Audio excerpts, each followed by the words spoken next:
All right. Looks like I'm live. How's it going, guys? Happy Friday. Happy Valentine's Day. Hope everyone's having a good one. It's been pretty cold here, but I think it's supposed to be almost 40 by Sunday. So that's just how Michigan weather goes, right? But the last 2 nights I've been out in the freezing cold, salting and plowing and all that good stuff. But who cares? I'm in here hanging out with you guys. It's plenty warm in here, so I'm in a good mood. All right, let's see who's in here. We've got End It, who was first. What's up, man? Brownies for my fat. What's happening? Rudy Finney. What's up? Seth. Hey, man. 223556. How you doing? Under Siege. Would like to see some updates on the SDS Imports tea sauce. That's a good one, guys. That's a good one. And I've now done 4 videos on it. So if you're new to the channel or if you just didn't see my previous videos on that pistol, there's definitely now 4 videos on it. And I'd love to take it out to the range again if you guys want to see me shoot it again, because that pistol is pretty cool. And real quick, before I forget, for people that have been watching the videos and thinking about it, I bought mine for $330. The prices then kind of went up to $340. And I thought that was a total steal, which it is. It is. Like, even like $400 is a great price for that pistol from what I can tell so far, because I really like mine. But now Atlantic, if you go to Atlantic Firearms, it's $340, but when you add it to the card, it's $299. So I just figured I'd share that with you guys. That's like beyond a good deal. Am I a little jealous? Kinda, but who cares? I mean, it's still worth $330, $340. That's still a totally awesome deal. I don't know how much longer that sale is going to be going on, but I just checked it 2 minutes before the stream. That's why I was a couple minutes late, just making sure before I let you guys know. $299 for a 1911 A1 that's pretty accurate clone and a pretty nice pistol. So hopefully that helps out someone that's right on the edge of the budget and trying to get one, you know.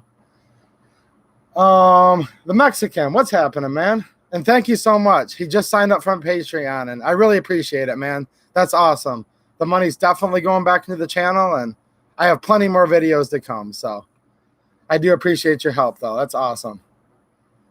Cave Dave, hopefully you're doing a little better, man. So good to see you here, though. Did I say hi to you, Rudy Finney? If not, I'm going to say hi to you twice. Randall Hill, what's up, man? Donald Coble, what's happening? How you doing? You're out here in this cold Michigan weather. You know what's happening with that. Garage Guy, 879. How's it going, man? Good to see you. Troy Tucker, happy Friday. I agree, man. Happy Friday. Under Siege just picked his up. Like I said, $340. Still a great deal, man. Awesome. Hopefully you like it. Charles Darling. Hey, how's it going, man? Nice to see you too. Rockford, what's happening, man? He's been putting out some good videos lately. He's into his M1 Garand, and I don't blame him. I mean, M1 Garand, that's a good one, isn't it? I totally love my M1 Garands, guys. In fact, I'd like to go grab one right now, but I can't because we're on YouTube, and we can't show firearms in the stream. So there you go. Daryl Ferguson, thanks, man. I appreciate it. Thank you. American Organics, listening at work. Cool. Good to see you here. A couple of you local guys. I'm just waiting to get a little more information right now on the upcoming commissioners meeting, but I am going to be there this coming up Tuesday, just to let you guys know. I'm just waiting to get a little more information before I do my video. So I got some phone calls to make. I've been talking to a couple of the commissioners and some fellow 2A Patriots, and we're coming up with a plan. So some of the guys that are in here right now, you know, have been going to the Monroe meetings with me. So that's awesome. Or I've been going with them, I should say. It's not that they're going because of me. They're going because they're Patriots. And that's why it's awesome just to get to hang out with all you guys in here. Richard Hughes, what's happening, Richard? How you doing, man?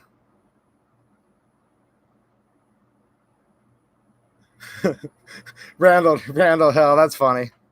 Anyway, since it is Valentine's Day, I don't know if she's watching, but hopefully my beautiful, gorgeous, and 100% awesome wife is watching. And if you are, happy Valentine's Day.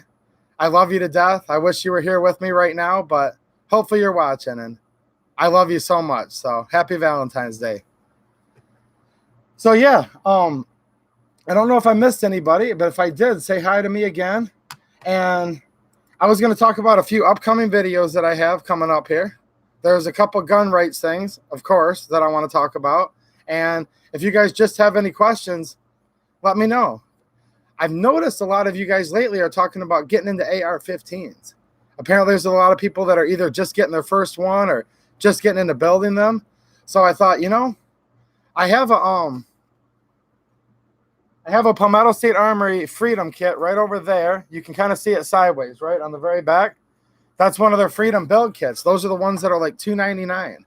And that particular one, I'm actually giving to a friend that's going to be building it really soon here. But I thought maybe I'd just do a quick review of that, because I kind of took the AR for granted. Like everybody already has one or 20, but it seems a lot of people are maybe just getting into that. So if you guys think that'd be cool, I definitely could do an unboxing and general review, of that parts kit, and just basically show you guys what it takes to get started in your first AR, And I'm not saying they're the best. They're not the best, they're not like a BCM, but I found over the years the Palmetto stuff's pretty good to go. I mean, I've had like one issue with one product from them in the past. I did a video on it, but it wasn't actually an AR. It was one of their other products. But of all the different ARs from them that I've either built or friends of mine, whatnot, they're pretty good, especially when it's like $300 for the kit. And then I just saw right now for their Valentine's Day weekend deals, $50 free shipping for a lower receiver. Maybe you want to get one at your local FFL because, transfer fees, blah, blah, blah. But either way, the lower receiver is usually cheap, and you can certainly build your own AR for under $400, which is awesome. And it's America's rifle, and we need more AR-15s in this country, and AKs and all of the guns that they want to take away from us and ban and confiscate. And yeah, all the different calibers you guys are mentioning here. 300 blackout. Oh yeah, 6.5 Grendel. That's another one. Totally awesome. A lot of you guys are into building the 9mm, the little pistol caliber carbines, or pistol caliber pistols, if you will, with braces on them. It's kind of a weird saying, isn't it? Pistol caliber pistol, but that's kind of what it is. They're kind of like little subgun clones people are building, right? And they're still a pistol because they've got a brace instead of a stock, but they're shooting a pistol caliber. So I don't know if I came up with that phrase or not, but I call them pistol caliber pistols. Let's see here. Yeah, that does suck. For those of you that don't stream a lot on here, they're gonna they'll end the stream if I pick up or handle or touch or transport a firearm. So that's how it is. And I'm not happy about it, but I've ranted about that a bunch before. Maybe I will later tonight, but I'd probably rather just have a good time though instead. BD from Virginia, what's happening? We got a couple Virginia people in here. I can see that already. Virginia, you guys need to do some kicking butt over there, don't you? To say the least. Yeah, like Richard Hughes said, hit the thumbs up button, guys. We got over 40 people in here, 19 thumbs ups. So if you're liking what you're seeing here, just real quick. Shojas, how's it going, man? Another Michigan guy. What's happening? It's pretty cold, isn't it? He was talking about how cold it was this morning. We were sending each other some messages in the comments, and oh yeah. Kyle H, what's happening, man? And what about my Facebook group? Quite a few of you guys are in there. We're having a lot of fun. Like, I don't even want to call it my Facebook group. I mean, I started it, but I'm so thankful for anyone that's in here that's moderating over there for me, my admins. You guys are totally awesome.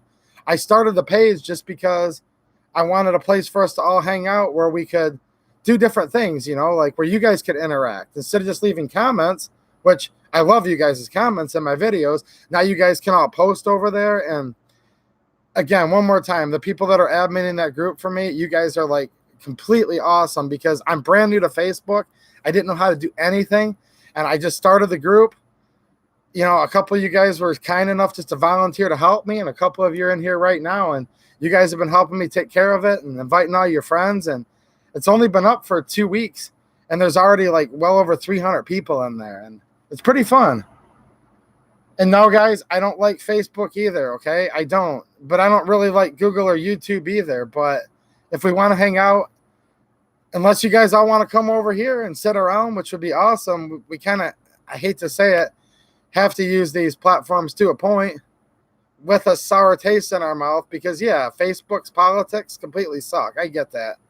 I do. And that's why for so long I didn't even do it. But then I thought, well, I can just sit there and be quiet and only let the other side, only let the people that are trying to take our guns voice their opinions and have no good guys on there at all. And then what? You know, because that's where kids are going. That's where adults are going. You know, people all the way up. All age groups go to Facebook, right? And as much as it sucks, sometimes you got to kind of go behind enemy lines and just get the truth out there and have groups where there's good people. And that's what my Facebook group is. And I'm only one of 300. And that's why I said it's not really my group. It's everybody's group. And it's a lot of fun. Tree Guy, what's happening, man? Speaking of people, see, he was reading my mind. He had typed it, but I hadn't read it yet. Speaking of admins on my Facebook, he's one of them, and I really appreciate it, man. And he's still a little under the weather.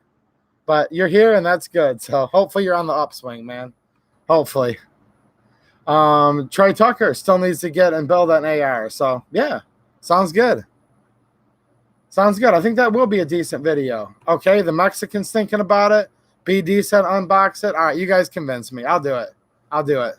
The video will be out next week, in fact. I'll probably film it over the weekend and throw her up there Monday, Tuesday-ish. Michigan Watch. Let me guess, you're from Michigan. I already knew that. Just got his Taurus G3. As you probably already know, I love my G3. I probably have 4 or 5 videos of it already, but I have another one where I recorded some more range footage, just shooting it again, and it was good. So I'm going to have another follow-up for the Taurus G3 on the channel soon. We've got Scully in the house. What's happening, man? Yeah, I do keep these ammo boxes behind me here, but I refill them. See, they're actually getting low. Well, the magazine's covering it. I'm actually about 6 boxes down, and then I have ammo, tins, boxes of it that I'll replenish the shelf with.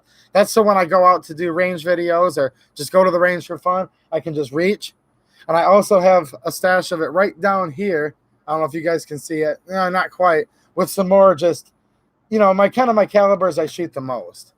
So, yeah, that's quite a bit of 9mm right there. I shoot a lot of 9.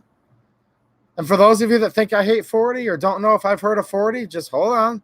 There's going to be a video coming up Monday, and I address it there. So I'll leave you guys in suspense. Does he hate 40 or not? Has he heard of 40 or not? I got to leave you guys in suspense, though. Oh, boy, the chat just skipped on me again. I missed some people here. Scully's here. What's happening?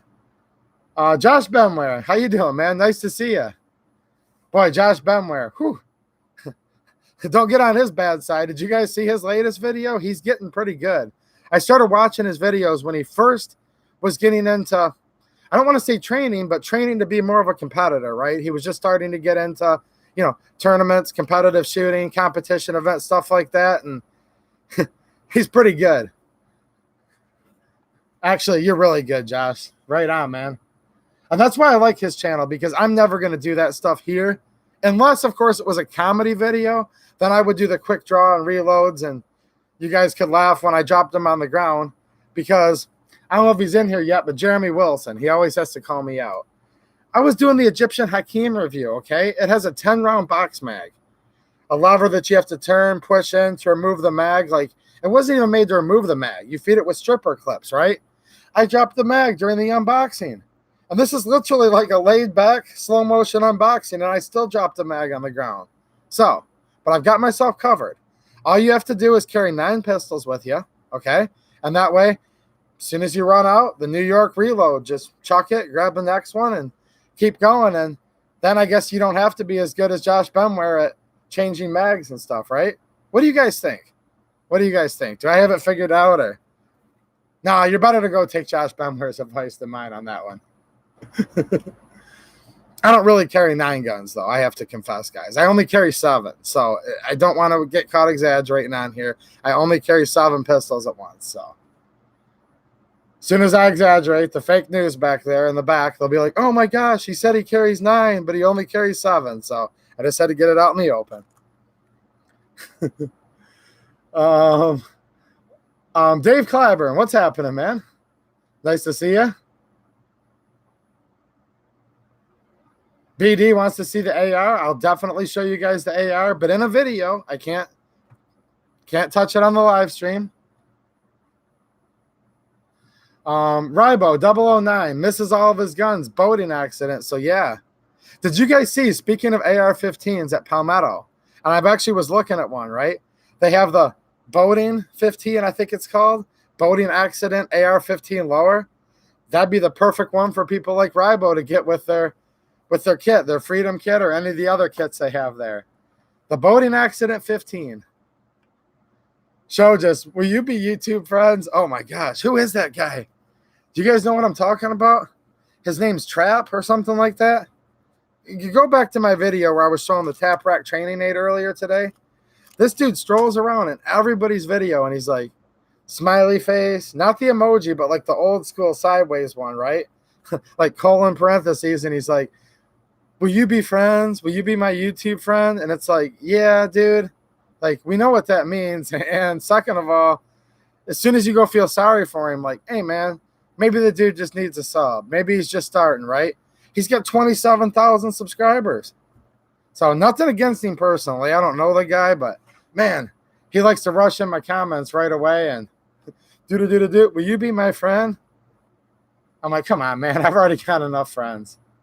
Show just knows what I'm talking about. And the rest of you have been in the comments of my video I'll upload this morning. You'll see when you go in there. Trust me. It's, ooh. So the address for Facebook, I'm not sure how to pull that up right now. If basically for the Facebook, just go into Facebook and type in 2A space EDU group, I guess. Does that sound right? Can someone in here that knows more about Facebook let the Mexican know? Oh, he just sent a request. Okay, right on. I'm just a few minutes behind here. Imagine that. I get talking to people and going on, and now I'm like 5 minutes behind. I'm reading the chats, but that's kind of how it goes here. I never said I was the quickest one, did I? Yeah, see, Josh was laughing about that. It's like, oh, man. Ooh, that comment. Will you be my YouTube friend? You guys are funny. That guy's funny, actually. Rusty Williams from Big Rapids, Michigan. Awesome, man. You and Shows just should hang out. You guys are over there in the, what do you call it, the west side? I mean, you guys are all right. You know what I'm saying? I mean, obviously, I'm on the cool side of the state, but you guys can hang out together. And nah, the west side's all right. Unless poor conservative comes in here. And if he does, then we got to start ripping on that part of the state. But until he comes in here, I'm definitely going to cut Rusty and Show just some slack for sure. Eric Burris, what's happening, man? He said, found my page while looking for a new handgun for his wife. And my channel's become one of your favorites. That's awesome, man. Thank you. Thank you. And that's what it's all about. I love that. I love, talking about our God-given Second Amendment rights, first and foremost. That's my passion. We got to talk about it because the other side's talking about it as far as taking our stuff, right? So I'm always going to want to talk about that. I like to do history, historical firearms. I love just to hang out with you guys and have fun. And also right there, when people are looking for a new handgun, whether it's just their 10th new handgun or in a lot of cases, their first one, they said they came in and they saw my video. And, after watching my video, they went out and bought their first gun, or for them or their wife or for their mom or dad or whoever. And that's what it's all about. So I'm glad you like the videos, man. Welcome. Michigan Watch likes the 40. No, it's coming, Josh. I know you're not that good yet. Jerry Michalek would still whip your butt, right? So you're not like that good, but compared to like me and most people, yeah, dude, you're doing pretty good. You've been working hard, and I can tell. So right on. Raw Feeding 101. How's it going, man? There's another good one. Speaking of people helping me out on Facebook and just helping me out with my YouTube channel in general. So I can't thank you enough, but thanks again, man. He's a good one too. Anyone with dogs, I know I say this, but I'm going to say it again because it's true. Anyone that has a dog, you need to go there, okay? You definitely need to go there. This guy's like totally awesome. And he does a lot to help people in the dog community. Like, he's totally pro 2A, guys. Like, he's just as 2A as any of us. But when it comes to his social media, he's doing for people's dogs, helping them what we do for the Second Amendment. He's helping save people's dogs from unhealthy lifestyles and dying prematurely from a lot of the crap food that we give them. So anyone who's into personal nutrition, people like Josh Benware, You Eat Healthy, for example. I'm not sure a lot of you guys don't have channels, but Josh does. That's why I'm mentioning him. If you want your dog to eat healthy, get over there to Raw Feeding. He has streams almost every day and gives lots of free advice and has several different products and services that he offers. So there you go. Jack Porton. How's it going, Jack? Kush Rob 58. I carry a 9 for my EDC. My wife thinks a little bit too much for her. She's comfortable shooting a 22. What's your thoughts on a 22 long rifle pistol for EDC? Okay, here's where I'm at with it. 22 caliber. Is it the best round for personal protection and defense? No. Is it very powerful? No. But hold on. I'm not going to be negative, but I just have to get the qualifiers out of the way. Well, 99% of like experts that study ballistics and people that are, trainers in that, they'll say no, it's not considered a reliable round for self-defense. However, what you said was important. That's what she feels comfortable shooting. So here's what I would tell you. Would I like to see her do a little more training, get a little more comfortable, and get up to at least a 380? Yes, that's my first advice. But if she either can't or isn't quite ready yet, carry the darn 22. Because a 9mm, or let's just say a 454 Casal, sitting at home in the safe, put away, unloaded, and she's leaving the grocery store with a cart full of groceries, and somebody comes up to mug or accost or even worse, what good is that cannon going to do that's sitting at home in the safe? So with the qualifier that if it's the only thing she feels comfortable carrying, just presenting the gun a lot of times can stop a bad guy. It's a proven fact. Pointing it, presenting it, giving sharp verbal commands, a lot of times can stop them right there. There's been so many people that have held up party stores with a candy bar in their pocket or just their finger. There's so many people that have committed crimes and actually held people hostage with BB guns. There's people that have stopped crimes with holding a BB gun up. So with all that said, if she's not going to carry anything else but a 22, carry it, load it up, get proficient with it. Yes, 22 long rifle is lethal. Of course it is. Now, it might be to the point where they can still do a lot of harm to you while they're slowly bleeding out. I get that. But that's just for the rare instances that people keep on engaging. Because, again, presenting the gun stops the vast majority of threats. Firing the gun, whether it hits the person or not, stops even more. And it gets down to where like less than 1%, I believe it is. And correct me if I'm wrong, guys, but it's a very small fraction of actual bad guys that once somebody has engaged them with a pistol and fired rounds in their direction, that they keep engaging back. This is very, very rare that they keep engaging back. Now, should we be prepared for that rare instance? Absolutely. But I know I'm giving you a long answer, but this topic's come up a lot before, and that's just my view, okay? Carry the darn thing. Carry it, practice with it, be comfortable with it. With all that said, I'd have her practice more and get more comfortable. I would like to see her with at least a 380, if not a 9mm. So you can tell her I said all that, but you could probably just summarize everything I said in one sentence. So there you go. Matt the man needs to get in shape. All of us do, man. Especially in the wintertime. It's like you're sitting there and it's kind of hard to go out and exercise, the cold air in your lungs. And I get it. I get it.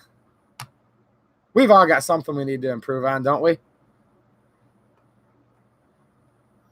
Let's see here.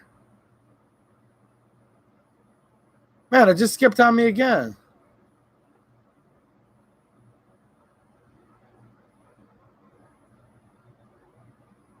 Oh, Josh Benwer, Jeremy Wilson deleted your comment. I told him not to default for the you want to be YouTube friends BS. Yeah. I'm going to tell him that. See, Jeremy might not know you as well as I know you guys. Jeremy's a good dude, so don't take offense to it, Josh. But I'll hit him up after Instagram and let him know you were just trying to help out. For sure. For sure. I let him know. It was probably just a misunderstanding. Oh, and the poor conservative was here the whole time. How'd you guys let him in here? Showed us. Come on, man. I thought you were put in charge of keeping him out. What's happening, poor conservative? He comes right in with the middle finger emoji right up. But yeah, that whole do you want to be friends and stuff on YouTube, we know what that means. Raw Feeding 101 with the super chat. Thanks a lot, man. I really appreciate it. And I already know you didn't have to, but it's awesome, man. Thank you. And it does help out. All of you guys that are, doing Patreon and people that have sent me wonderful cards in the mail and super chats. It really does help me out, guys. And I don't know if you can tell, but I'm really putting the money back into the channel and trying to get new content for you guys and trying to just try stuff out that you guys have been requesting that I might have never bought on my own, but you guys want to see it. And hey, I've been surprised before. There's been items like the Taurus G2C. I would have never bought one in a million years, right? I thought the old Millennium was a disaster because of the lawsuit and all that. I would have never bought one. You guys came into my comments when my channel was really small. I had just gotten started and try this Taurus out. And yeah. So a lot of times when you guys kind of encourage me to buy something, I'm like, heck no, I don't want that. I'll buy it just for the guys though. Then it becomes one of my favorites. So I know I'm always thanking you guys, but yet again, you guys have really come up with some good ideas in here so far. And if you guys have any ideas tonight, put it in here. Even if I skim past it and don't read it while I'm live, I read it afterwards, okay? So let me know any video ideas you guys have. The AR-15 unboxing kit. It just kind of came to my attention. You guys are interested. That's one example. Matt Demand's practicing speed reloads every day for an hour. Yep, just like Jerry says to. That's awesome. And you guys should be practicing, and I practice too. I was just saying, like, compared to Josh Ben, where I'd be a comedy show because he's been putting in a lot of work. What's shaking, Bacons? Beretta Man? How's it going? Beretta Man. His famous Beretta just presented itself for the first time on his channel, actually. Just yesterday. So I'm definitely looking forward to seeing that Beretta more. Beretta Man's Beretta.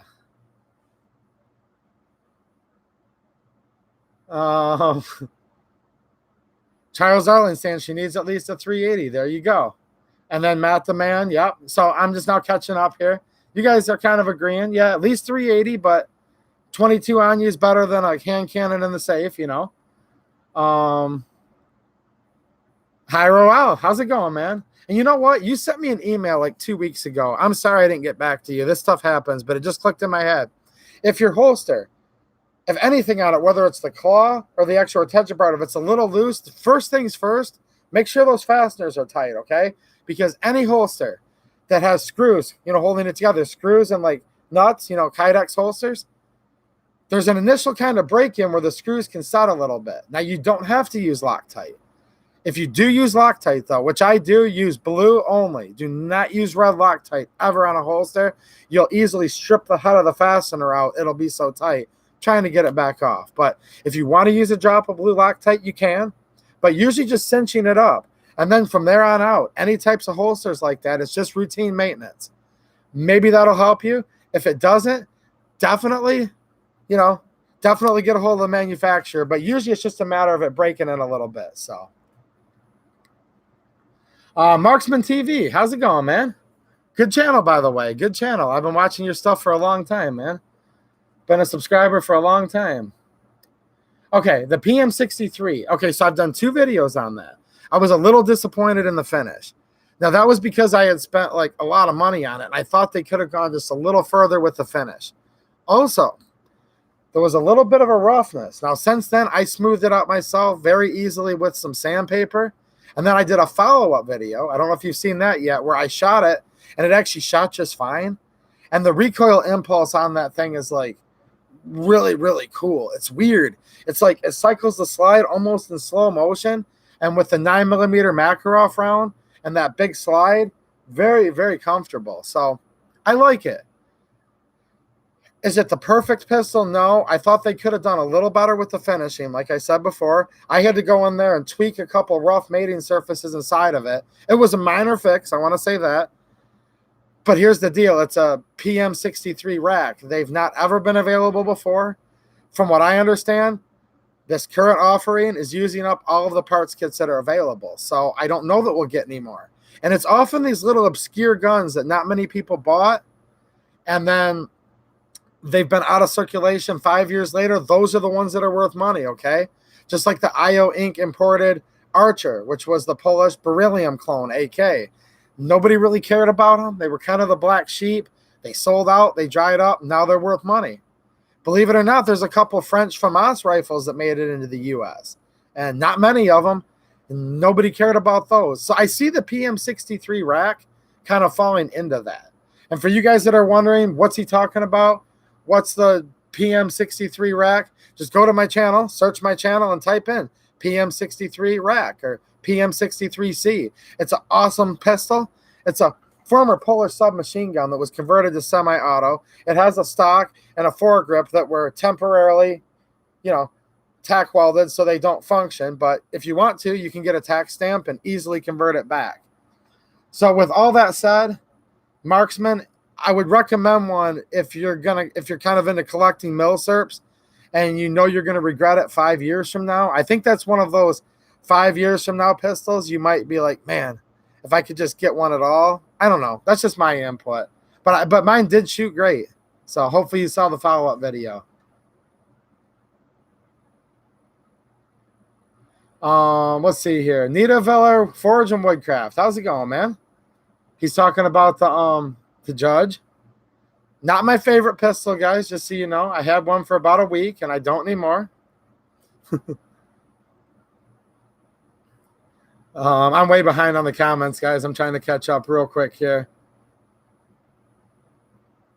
Man, it just moved on me. I hate it when this happens. Michael Thompson. Michael here from West Virginia. I've been loving your channel and so much. I just bought a G2C double stack. This is the first firearm I've owned in 20 years. Awesome, man. I hope you like your G2C. I totally love mine. Lots of videos on it already. More to come. Check out my Taurus G2C project. I did the initial shots. I've got I wish I could grab it, guys. It's right over there. I've installed the Keep Tinkering trigger, guys. For those of you that are wondering, I've installed it. I just got to get out to the range here, do some shooting with it, and I'll definitely have the Keep Tinkering trigger upgrade. So if you're looking for possible upgrades and you're new to the G2C, keep following that. I'm going to be putting in a lot of the popular upgrades you guys have requested, and it's just been snowing too much the last couple days. But I'm definitely getting out there and shooting the project pistol with the Keep Tinkering trigger. Yep, Cave Dave, a couple 22s to the chest is better than a sharp stick. Absolutely. Matt the Man subbed to Raw Feeding and is for my pops loving it. Awesome, awesome. No, it is a good channel, guys. I'm not just saying that because he's my friend, and he is my friend, but I'm literally not just saying that. Jeremy Wilson, how's it going, man? You missed it. That comment that Josh Benware left for you, man, I'd take his advice, just so you know, okay? That whole will you be friends on YouTube? I'll hit you up later on IG, but Josh Benware is a good friend of mine, and he's a good dude. He was just trying to help you out, okay? The Mexican. Awesome, man. For the $2 super chat for the gringo, brother. And thank you, amigo. Nice, man. I appreciate it. He signs up for my Patreon and a super chat all in one day. He's starting to become my favorite on here, guys.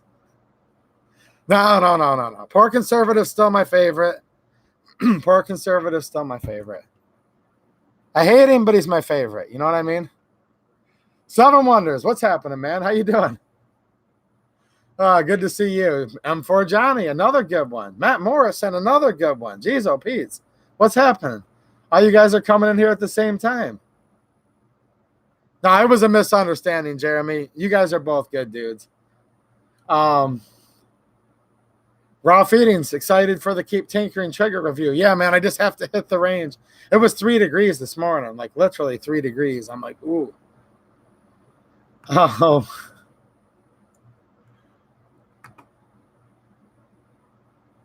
Uh-oh, Jeremy, what are you typing in? Oh, LOL. Okay.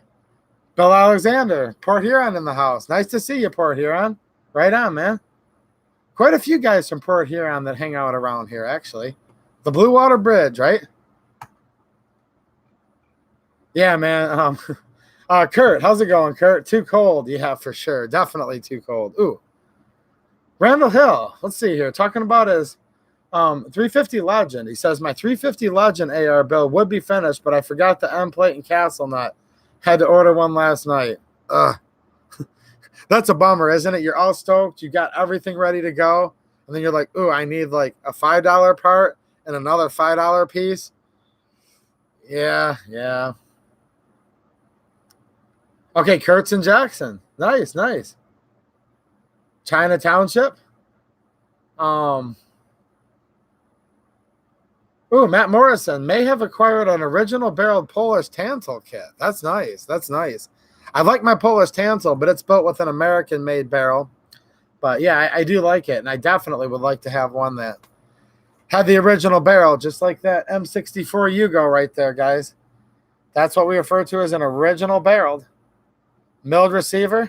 It was cut very politely a couple times with a bandsaw and re-welded. Everything's original on that, except for the third pinhole. That's not there anymore. What do you guys think of my John Wayne picture up there? Have you guys ever seen that way up top on the wall? Love John Wayne. Any John Wayne fans in here? Yeah, it's always been up there. You guys just can't see it.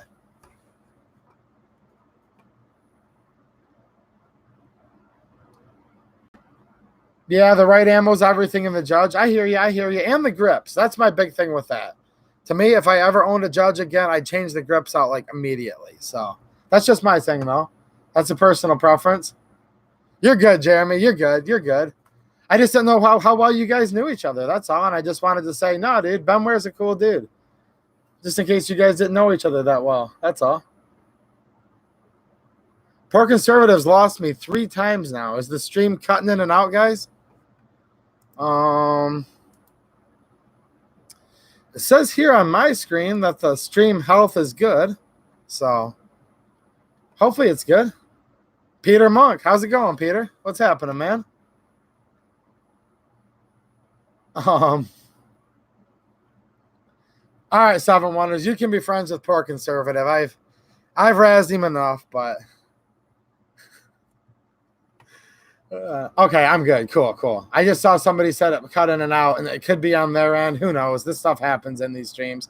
But yeah, 350 Legend. That's an interesting one because a lot of the, let's just call them big bore AR-15 platforms like 450 Bushmaster, 458 SOCOM, 50 Beowulf, right? Otherwise known as the 12-7 because Beowulf's a copyrighted term. Anyways, they're nice and they're awesome, but they can be expensive, like $1 a round. Now, 350 Legend. I'm not saying it's the same round as those, but what's cool about it is there's one offering that's like $7 a box. So that brings it down pretty close to, you know, just a little more, I should say, than 5.56 prices or whatnot. And yeah, $7. So that's what's kind of attractive to the 350 Legend, in my opinion. And there's some states, Michigan's one of them, Indiana, and maybe a couple others where we have what's called a rifle line, okay? So if you've got your, you know, state of Michigan, there's a line about right here, okay? Above it, you can hunt with a rifle. Below it's what they call shotgun hunting. And it used to just mean, of course, archery too, the whole state. But with firearms, below the rifle line, it was always just shotgun. Well, a few years ago, they said straight walled case has to be a little bigger than a certain caliber, smaller than another size.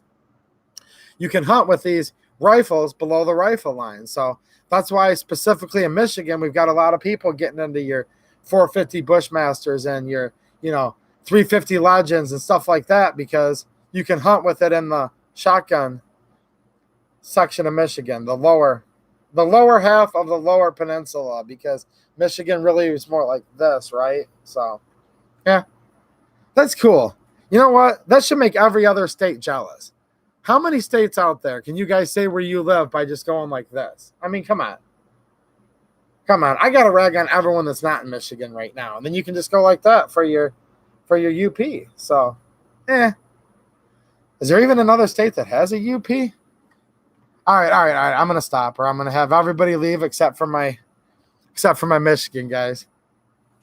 Yeah, Charles Darling just got a 450 Bushmaster upper, and that is a great round too. That's awesome. I wish someone would start making $7 a box ammo for it, though, like they do the 350 Legend. That would be awesome. Um, yeah, hog hunting with a 350 Legend for sure. Yep, Tree Guy's like, I'm out of here, man. I'm not in Michigan. I'm sick of you guys. But no, I mean, we do have the easy way just to hold our hand up and tell people where we live. Yeah, Charles Darling, the 450 Bushmaster, from what I've been told, people I know that own them, you should probably get the actual 450 Bushmaster mags.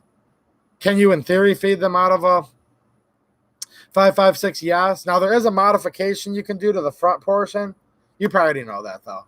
There's a few things you can do. Let's see here. Spideness, is that how you pronounce your name? I know I've seen you around the channel. 9mm system, revolver, G2C carbine. Finally caught this live. Yeah, good to have you live, man.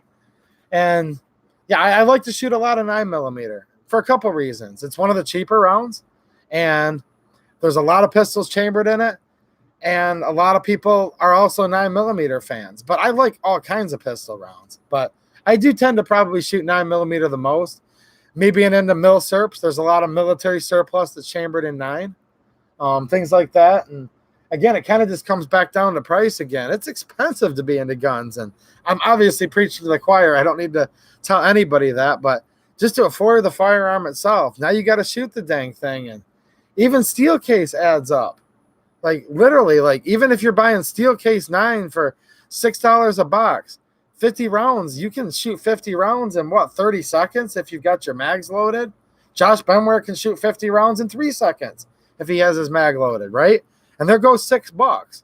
Now, you guys know what I'm saying. So I like to shoot a lot of 9 just for reasons of being able to afford to and stuff like that. And I think it's a decent caliber. I have no problem with it. Jeremy Wilson's going to leave us, he says. No.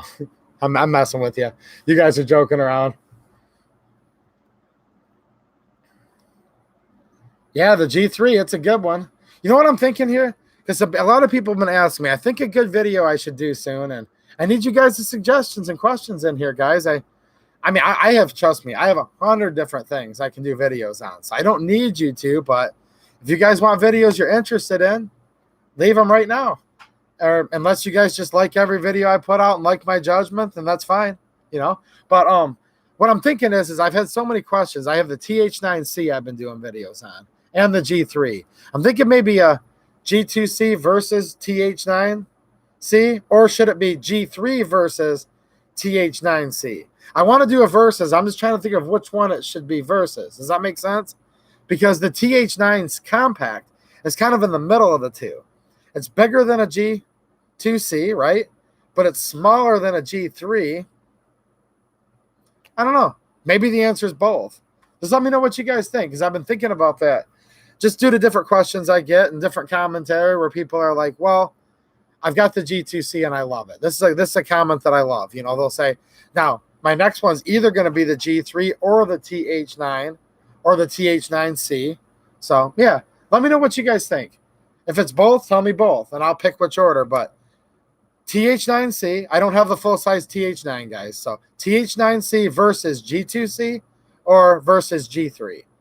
If somebody's just trying to decide between the two. My inclination is TH9C versus G3 because so many people already have G2Cs, but hey, whatever. Troy Tucker with the super chat. Thanks a lot, man. I really appreciate it. And it does help out. Thank you, man. Albert McCall, what's happening, man? He says, I like 9s too. And 45s. I read your comment that you left earlier today. I'll respond to it later on tonight or tomorrow. But, yeah. Nice story with the 45s you have too, man. Okay, Naughty Boy, how's it going? Welcome. He says, I like watching American folk using weapons, but here in the UK, if you get caught with a gun, you get at least 15 years. That sucks, man. That sucks. But you could do what Claire did. Claire Young. I don't think she's here tonight, but she usually is. She's probably got a hot Valentine's Day date, if I had to guess. But, you know, she moved to America and became an American citizen. If you're pro-gun, welcome. Come over here. Now, I'm not telling you to leave your country. That's home. I get it. But it is true. She did come to America. She's, a former Brit and now an American citizen. And She's liking the Second Amendment, and yeah. But yeah, it does suck, those laws over there. But you know what? You know what? We're not that far away from it here if we don't watch it.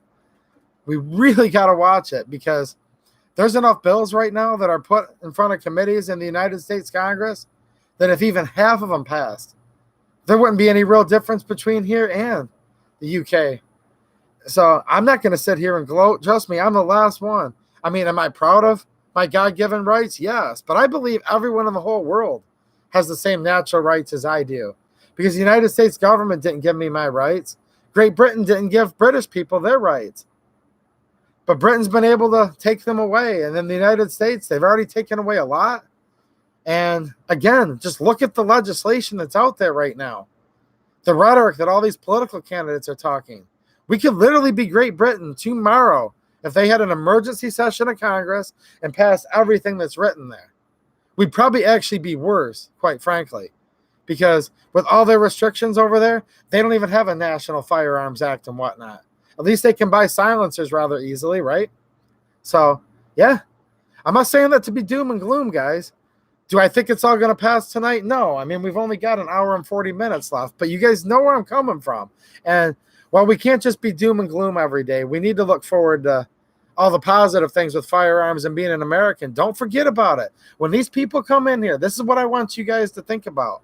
When these people come in here from other countries and say, I enjoy watching Americans use weapons, because if you get caught with it here, think about that. We're one of the last places left in the whole world. We lose our gun rates here, there's nowhere else to go.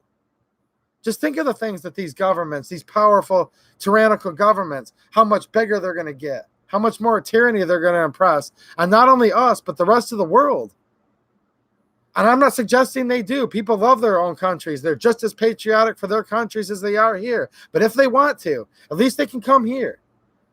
And if they're pro-2A and they want to help further our Second Amendment, I welcome them. I invite them. I want as many of you here as possible. Some of the biggest pro-A2 people I know are immigrants that came to this country recently. Green card, citizenship, etc. And you know why they're pro-2A? Because they didn't sit back on their fat butt like we did and said, well, we've got the Second Amendment and, you know, they can't take it from us. And my daddy and granddaddy and great-granddaddy fought in the world wars to protect our God-given rights, and they did, and they're heroes, and you're a piece of crap if you sit there and let your grandfather die in vain overseas. Pacific theater, European theater. And you know what? There's a lot of people that just sit back here and they say, they're not coming for your guns. Who cares? Let them take this. Let them take that. I'm not going to say who it was or on whose account, but I'm into it on IG with this guy that claims he's pro-gun. Big MAGA guy, completely pro-gun. He said Trump's never banned anything. He'll never ban anything. And I'm not getting into a Trump rant right now. I'm just telling you. I reminded him. He banned the Molot Vepers. And he did do it, and it's a proven fact. He says, who cares about those? He's like, you're getting all upset about something no one's ever even heard of? Yeah, I am, actually. I am, because I've heard of it. And a lot of people here have heard of it. And these were good firearms, quality firearms that I own and I want. And even if I didn't like them, I don't care. There's no such thing as a gun I don't like, therefore it's fine if they ban it. Are you freaking kidding me right now? So what are we going to do? Line up all the politicians and say, here's our 9mm guys. Here's our 40 guys. I don't like 40. Ban it. All right. Then the 40 guy gets in power and says, ban the 9mm. You know what? I'm sick and tired of it. I'm sick and tired of these gun owners in this country that say, America, America, America. 2 world wars, greatest country ever. You can ban the bump stock. You can ban the Molotov Vepr. I don't care. I don't care. It ain't Daddy's shotgun. It ain't the M1 Garand. Who gives a crap? Don't these people get it yet? If they can ban one gun, they can ban all guns. And all guns equally are inanimate objects. They're neither good nor bad. But in a good person's hand, they can protect from evil. In a patriot's hand, they can stop tyranny. And I'm getting sick and tired of all these gun people running all over the place, running their stupid socks saying, oh, I don't care. As long as they only ban a few of them, whatever. Go to these other countries in the world and see what happened when they came for a certain type of gun. They went to the next one. And you know what? I'm not even going to say what I'm about to say next. I'm trying to be in a good mood here tonight, and I am in a good mood. But yeah, America, What is America? Like I've said before, it's a document. It's a piece of paper. Some of the most eloquently written words that's ever been written. And that's awesome. And I cherish that we have these documents in museums under bulletproof glass. But these are pieces of paper that can be ripped up so fast. They can be ripped up by Bernie Sanders. They can be ripped up by Joe Biden. They can be ripped up by people in the gun community that say, it's fine if they ban this gun I don't like. And they laugh at you and they say, well, that's your own dumb fault because you liked some stupid gun. And when they banned it, you got what you deserved. And I hope he bans the rest of the AKs. And people that talk like that, it's like, what the heck is wrong with you people? You know, this is America, right? That's what they'll tell me. You should like the AR-15. And I do like the AR-15. And by the way, I probably have more AR-15s than you do. Not all of you guys. Again, you guys are the good ones. But the guy that's telling me, I want all the AKs banned because AR-15, America's rifle. Yeah, screw you. I probably have more AR-15s than you do. And by the way, what? You want to ban words you don't like? Do you want to ban books you don't like? This is seriously how stupid some people are getting right now. So yeah, you guys want to get stupid? How about this? How about we make a trade? All the good Brits out there. All the good Muslims out there. I have a buddy I've been meeting here online named Mohammed. He's more pro 2A than most of these guys are with Granddaddy's shotgun that I've been meeting lately. Because people come from war-torn parts of the world. And they understand what it's like not to be able to defend yourself with a weapon in your home. And they come here and they go through the paperwork where they now have the same Second Amendment guarantee of rights that our government guarantees they won't infringe upon. Now, they were given to us by God. The government's just guaranteeing they won't let anyone take it away from you, right? They come over here and they're like, heck yeah. Heck yeah, I'm pro Second Amendment. Go live over there for a couple months and see what it's like. And then we got people here saying, well, we should ban certain guns because they don't like it. And it's a foreign gun or it's this gun or it's that. You guys know what I'm saying. And I am in a good mood. I wasn't joking either. All right. Let me see here. Where are we at? Oh, geez. A bunch of new people have come in here. Jack Porton. Yes, and we are back-to-back World War champs. And I hope no one took me the wrong way on that. Oh, my gosh. Like, all the accolades in the world to the greatest generation. Geez, so many family members myself. Deceased, now family members. Friends of mine that served in that war. Man, awesome people. I'd never rip on those guys. I'm ripping on the guys now that are sitting there with Granddaddy's M1 Garand, which is an awesome gun. But they want to ban certain types of guns, and they don't care. That's the ones that's ticking me off. Guns, cigars, and freedom. Repeal the NFA. Absolutely repeal the NFA. 100%. Repeal all of it. Shall not be infringed means only one thing to me. Period. There's no other way to interpret it other than exactly what it means. John Williams. How you doing, John? How's it going, man? Yeah, Matt the man. Me too. Absolutely. Absolutely. There you go. Fernando, how you doing, man? And thanks for the info. Thanks for the info with those 1911s. And yeah, that's awesome. And then I just got your recent email too that I'm going to read as soon as the stream's done. So I really do appreciate you, man. You've been helping me out with lots of nice information. Let's see here.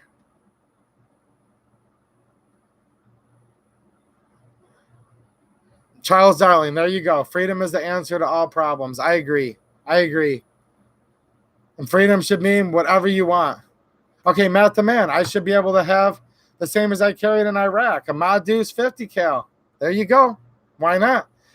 240? Of course. What about Joe Biden? What about Joe Biden's quote? I'll get to that in a minute. White Space Marines, what's happening, man? How you doing? Good to see you. Let them try to come and get them. Blades of grass. That's what the Emperor of Japan said. You come to the United States mainland, you're going to find a gun behind every blade of grass. And that's true. And unless or until all the pro-gun people, whether they're pro-gun politicians or pro-gun voters that say, well, we'll just ban this particular one and that particular one. And unless or until that happens, right? And even if they ban, we still won't comply, right? But It's besides the point. That's a totally separate argument, whether you comply or not. We shouldn't have to comply or not comply. We shouldn't have to have sanctuary counties, sanctuary states. How stupid and ridiculous is it? And it sucks. It does. We've gotten to the point where we even need to talk about a sanctuary county or sanctuary state. Now, as bad as it's gotten, we do need to talk. And there's another meeting coming up in Monroe. I'm going to have a video on that in the next day or two. We still need to talk about it. We do need sanctuaries. But should we need them? That's really what I've been thinking a lot lately. I thought that's what America was, is the sanctuary for freedom. Isn't that why this country was founded? Because at that time, the king and the Brits were oppressing too much. They were taxing too much. They were doing too many things to oppress the people, right? Who wanted to be their own beings, their own independent thinkers with their own God-given rights that are unalienable. The government didn't give them. Nobody gave them. Stuff they were born with and that they would die with. God-given rights. That's what they wanted. And then when they came to start confiscating the ammunition, the guns, Revolutionary War. And we kicked butt. And yes, the French did help us. I hate to say it. The Brits were going to come back the next year. But Ben Franklin went over there and negotiated with the French. But I digress. The United States of America was founded to be a sanctuary for all freedom. Freedom of speech. Right? One of our most cherished freedoms. It's hard to pick which one you like the most. I advocate for the Second Amendment the most because I believe that it's the most important right now just because, yes, they're attacking freedom of speech. Yes, they're attacking our whole Bill of Rights. But the Second Amendment's at the forefront. They're attacking it the most. But the real reason why I talk about the Second Amendment the most is I truly believe, as the old saying goes, it was put in place to protect all the rest of them. So when they come and say, you can't say this, you can't say that, you will quarter a soldier in your home, whether you like it or not. And it's not that we don't support our troops. That's totally different. Quartering a soldier in your home means very specific things. And a lot of things were not good. Okay? So, yeah, especially quartering a soldier is in the context of the revolution, okay? So, yeah, if there's a soldier here that's down on his luck and he needs a meal, he needs to hang out, come over. That's not what I meant. But quartering active duty soldiers in your home, not good. But the Second Amendment's there to prevent them from infringing and trying to take all the rest of them. And that's all of the Bill of Rights is basically just telling us this is a sanctuary. But nope. We have to pass sanctuary ordinances, sanctuary states, because they're just not paying attention too much, are they? They're not paying attention to the Bill of Rights. They're not paying attention to any of it, quite frankly. Let's see here. Yeah. 7 Wonders. In my opinion, Bloomberger is the most dangerous person in America for the 2A.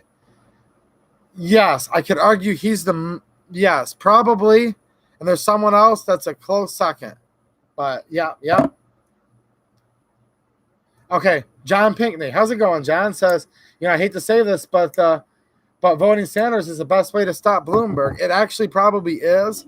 Because I don't think even a lot of the Democrats are ready to elect a devout socialist. But Bloomberg's one of those that I don't know how anyone will vote for him. The dude's got like no character whatsoever. He's just like, and all this. And he's completely evil. Like, here's the thing. Like, there's a million things to hate about him, but I don't see anything likable in the guy. Like, how could he even have a chance of getting elected? But I bet you he has the best chance of the Democrats if he actually can get past the primaries. So, yeah. Probably, and this is all like hypotheticals and it's all like crappy stuff to think about, but probably actually Bernie getting elected is probably the best because I think so, and many people say he has the least chance of winning. But they're all going to ban our guns. You guys realize that, right? It doesn't matter which president wins. They're all going to ban something. I mean, every president I can think of in my lifetime's banned something, okay? I'm just being honest. Reagan banned. First Bush banned. Clinton definitely banned. Second Bush banned. Obama banned. Trump banned. Every president that I can think of has banned something. And it might have been that one gun that you just didn't care about or didn't like. I totally get it. I've been hearing all about it. And I don't literally mean you guys. I mean the general you. But even if it was something that was rather obscure, every president that I can think of, again, in recent history, my lifetime, let's just say, has banned something. So just get ready for it. Doesn't matter who you elect. Now, it does matter for many other things. Don't take what I'm saying out of context. Like, it matters. Elections matter. With all that said, it doesn't matter who we elect. In the next 4 years, they will ban or take something. And I'll bet like $1 million on it because it's happened every time, no matter what. So there you go.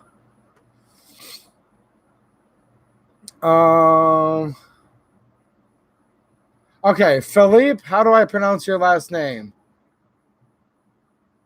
I can't pronounce your last name. I'm sorry, man. But thanks for the super chat. I really, really appreciate it. And you don't need to apologize to me. I'm in a good mood. Just like to rant once in a while, but I appreciate it. Philip, is it? Philippe? So, awesome, man. Thank you. I really appreciate it. Mag Monday's here. What's happening, man? Let's see here. The Smith & Wesson M&P 15. That's a good one. It is. That's a good one. Budget AR, entry-level AR. That's a good one. Rudy Finney had to run. Let's see here. Fernando, banning. That'd be a great idea, wouldn't it? Make a law that bans the banning of anything. We shouldn't have to, but I know where he's coming from. I really do. Do we have Stone Age Idaho in here? There you go. Stone Age Idaho maintains an equal ratio of AK to AR. Right on, man. Now, I have to admit, my ratio is more heavily biased towards the AKs.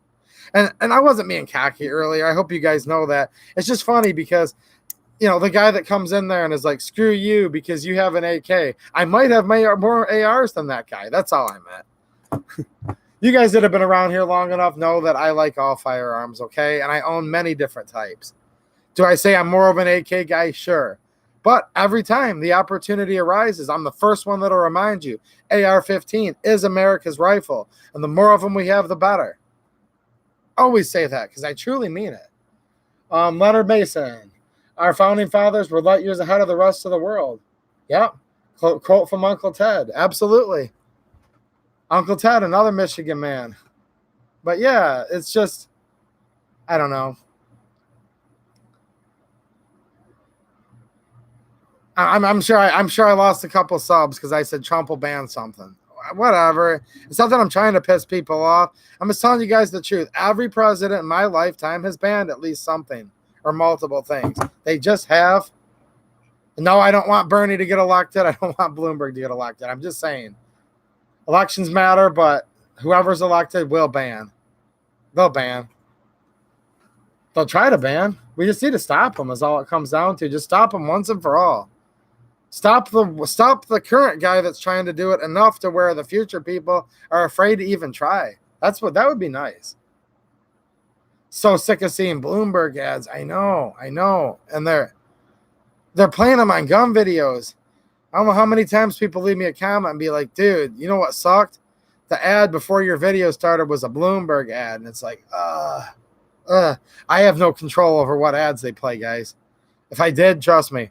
I mean, I guess there is a way to do it. I'm not smart enough to know how, but I don't think you can ever completely control it. So let me correct that. Somebody somewhere might know how to control their ads. I'm not that fancy. I work 2 jobs. I work more than full time. Do this in my little spare time I have.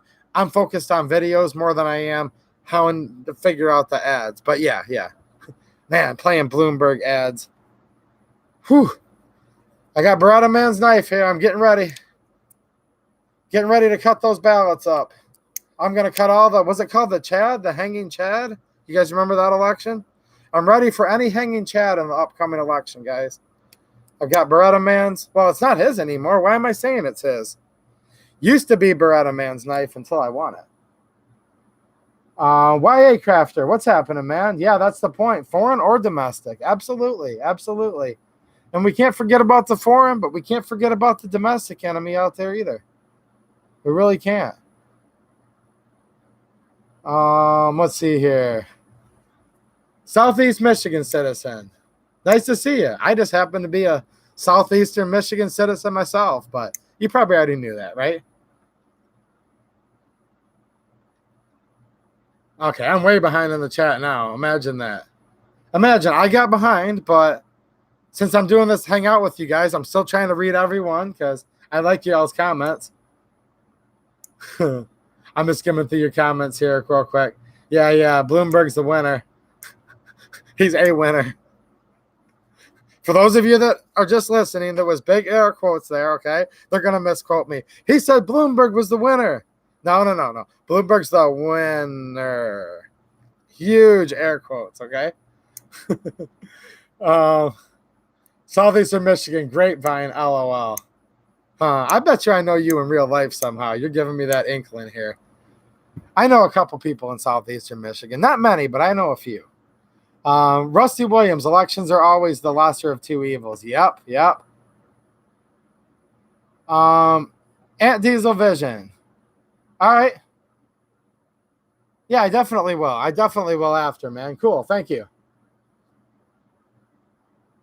Yep. Like Fernando said, Trump will ban. All of them will ban politics. They're all playing the game. Yeah, they're all going to ban. This isn't even me ripping on Trump session, guys. I promise you it's not. I'm just stating the obvious. They all ban. Oh, let's see here. I thought I saw something else. Oh, yeah, Joe B1. How's it going, man? Another Michigan guy. See, I say Michigan, and they all come in here. They've all got like the They've all got like their little Michigan antenna. Or they just like hanging out with the rest of you guys in here, which is probably really what it is. See, Beretta, man, now people are going to be, man, you're fidgeting too much with that knife. All right, no knife. I will instead fidget with llama. Okay.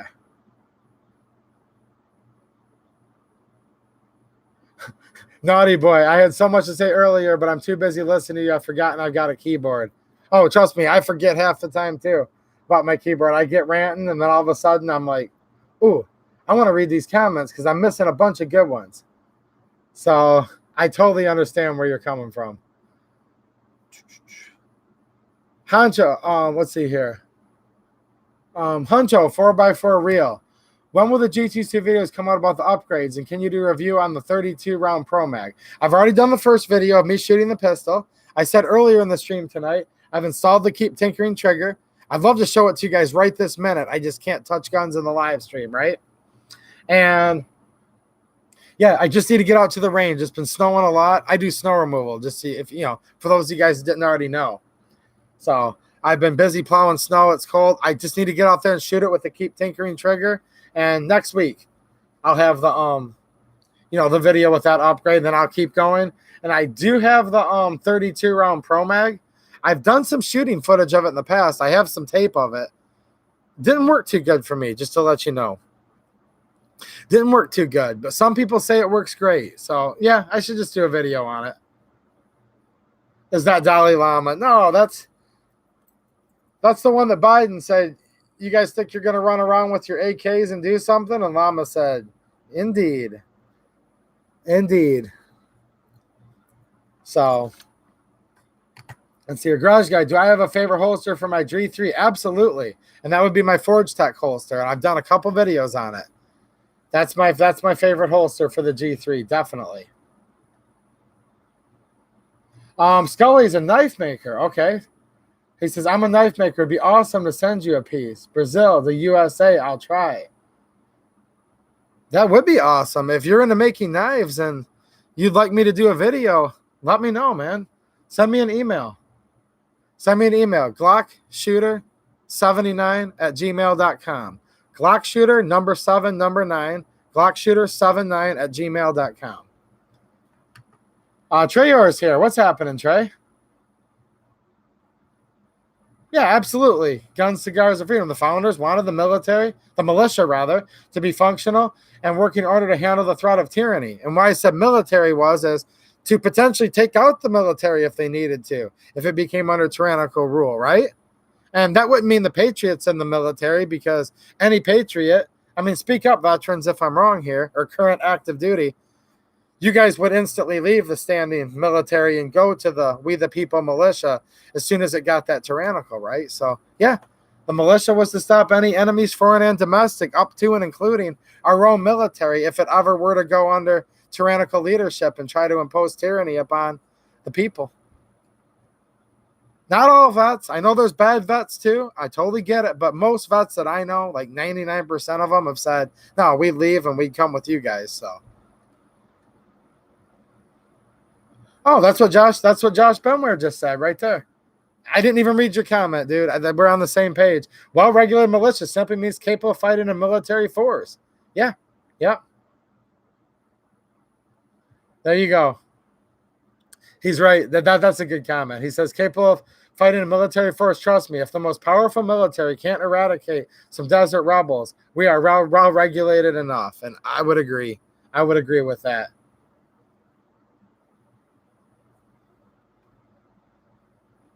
Ooh, Mateo, that's funny. Ooh. Okay. I'm not going to repeat it, but that was funny.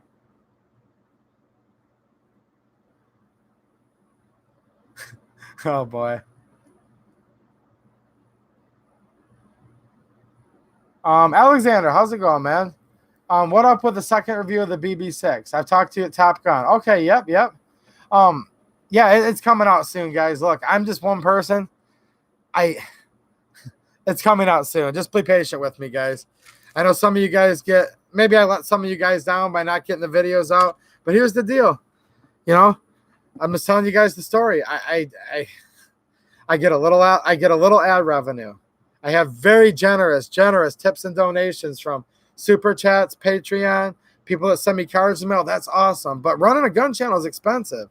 That's just to help me where I don't literally go bankrupt trying to do this. Okay. But I still spend much of it with my own money. So what that means is this: I have to work full time still. There's only one of me. I'm not a professional YouTuber. I don't have a paid staff. There's no employees that work here like on YouTube, you know. It's just me. And when it snows, and you guys know what I'm saying, right? So I appreciate you all being patient with me. But I would note, most YouTube channels I subscribe to, even the big ones that are like 1 million subs, they put out one video a week. And I am putting out 4 a week and a stream on Fridays. And I get the messages that gives me the impression sometimes that's just not good enough for you guys. And I also get messages that, you know what? You guys totally get it too. So, and I'm not responding to you, Alexander, specifically. You just reminded me of the topic. Look, there's lots of videos I want to do. They're coming. I'm by myself.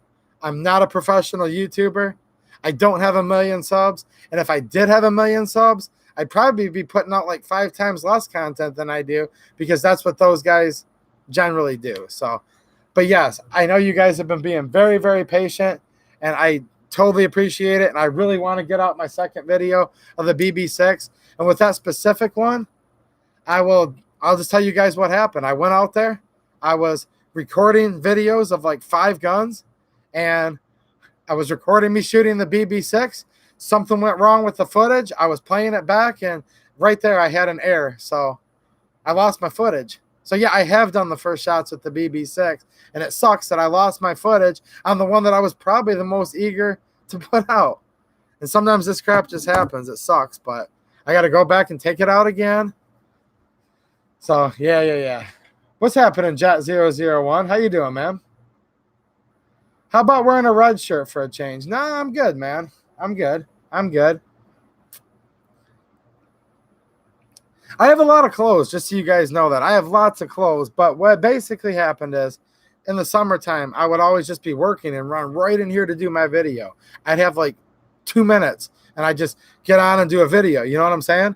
And I started wearing my work shirts. So I said, screw it. I'll just keep wearing my work shirts. Now, in the wintertime, I might have time to go change after work. That's fine, but I just like wearing the work shirts. You know what I'm saying?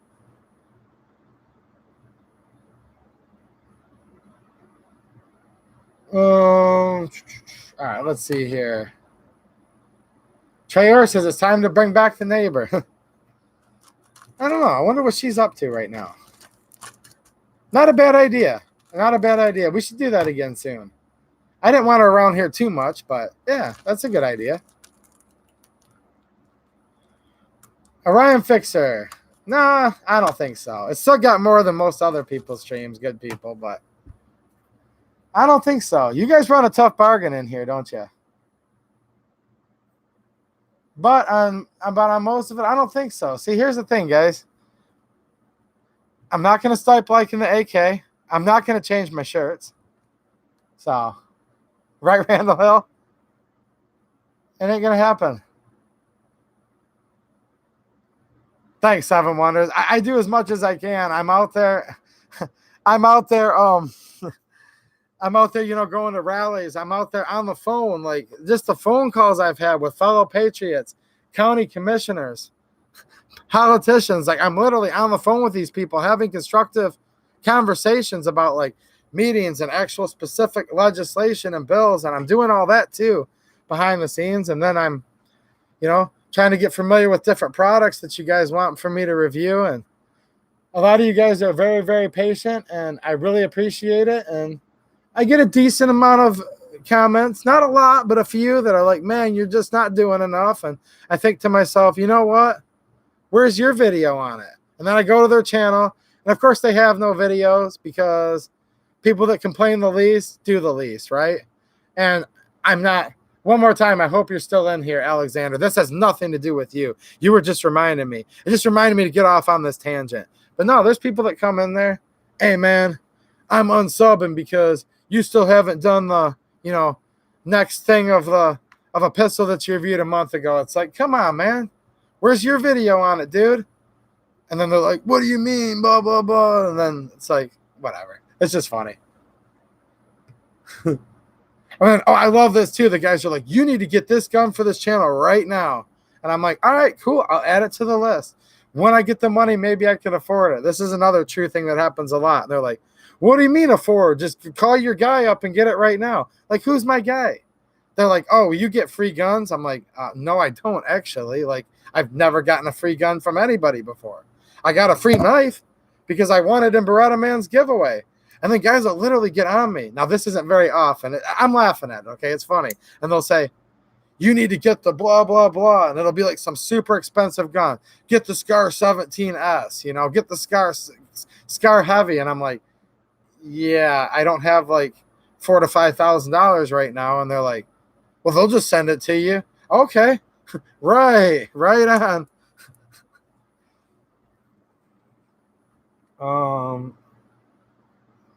Jonathan, how's it going? He says, have I figured out what mags the BB, I think you mean BB6 takes, right? It takes BB6 mags. I'm still working on trying to modify something. It's not going to be simple, but as of right now, the BB6 only takes BB6 mags. However, I'm working on it. I thought the Caracol mag would work. It doesn't quite.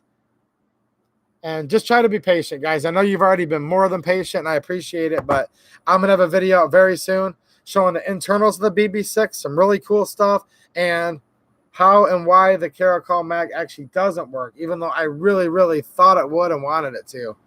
But there's another mag I still think I can, I still think I can definitely get another mag to work for it. So don't give up hope. We've got John Stokes. Hey, just shot my 1911 from Turkey. No problem. Thanks for your reviews. No problem, man. And I'm really happy with mine too. Wow, is it nice? Let's see here. Somebody said Explicit was here. Where's he at? Oh, hey, Explicit. How you doing, man? Nice to see you. Tree Guy, thanks, man. I appreciate the encouragement. And again, that wasn't a rant. I'm not even mad. You know what I'm saying? And it's just kind of funny. I'm literally, whatever. Uh-oh, Josh Benware. Now, he's serious. He says, we will not be satisfied until you have a nervous breakdown. Nah, that ain't going to happen. You're never going to be satisfied because I'm never going to have a nervous breakdown. Albert McCall, a free turd. Yeah, they probably would send me a free turd if I asked for it. Ooh, guns, cigars, and freedom. I've been called just about every word for fascists in the book. I'm a libertarian. I don't worship the president. However, he's our only choice for 2020. All right, right on. Bill Alexander. Yep. White Space Marines, the Turks make very good firearms. I think so.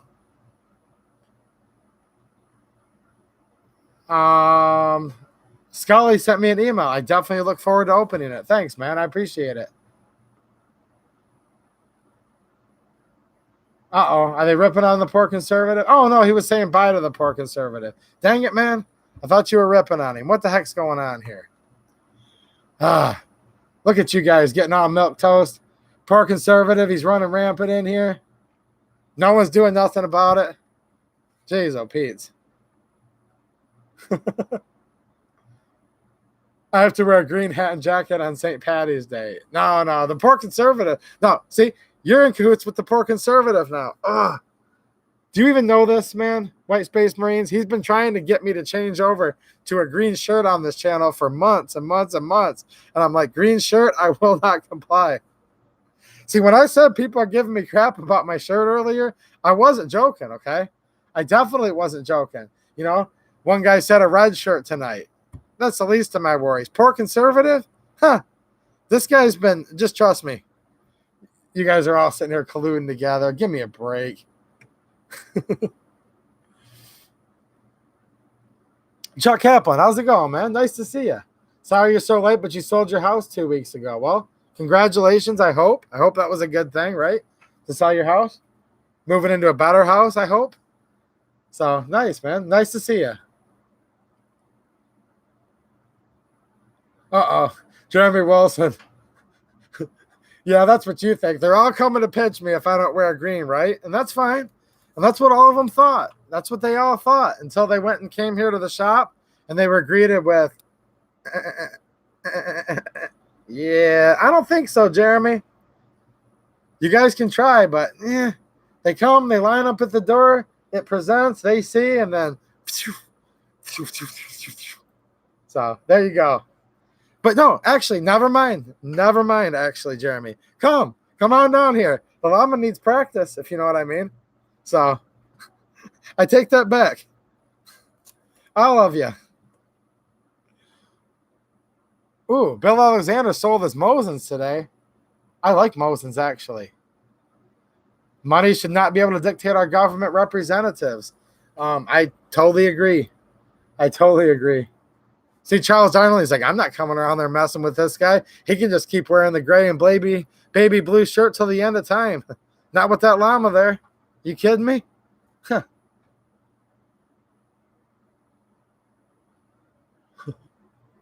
Oh, boy. Ooh, Orion Fixer says, I hear AOC is going to sub and troll your channel when she's unemployed next year. Oh, is that who that is? Is AOC? Oh, man. Thoughts on appendix carry, Raw Feeding's wanting to know. Well, let's see here. I'm going to start a debate and let you guys debate it. No, because there are some guys that know a lot. Please, in the comments, guys that are true concealed carriers, let me know, let Raw Feeding know thoughts on appendix carry. Here's what I'm going to say. I understand why people don't feel comfortable doing it. I don't have a problem appendix carrying, okay?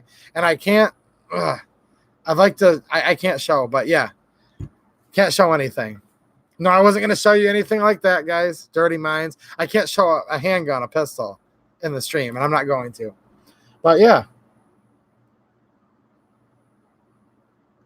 I have no problem appendix carrying. Some people believe it's dangerous, and I get it. And it is a hotly, it is a debate, and there's a valid debate. There really, really is. And Raw Feeding saying his thoughts are, don't point a Glock at your leg. Okay. I totally get it. I totally get why. And that's the thing. I'm not trying to, this is going to make it sound like I'm just trying to please Evan with this argument. I'm really not, but that's how I feel about it. I don't have a problem with it myself, for me. But if any of you out there are doubting it or you do have a problem with it, that means you probably shouldn't do it, because there is valid points on both sides. And if you're not confident to reholster properly, slowly, you're worried about your holster, retention of the holster, all the things you might be worried about. If you're to the point where you're worrying a lot about it, probably don't do it. Does that make sense? But don't completely close your mind, because it might later on become the preferred way for you to carry.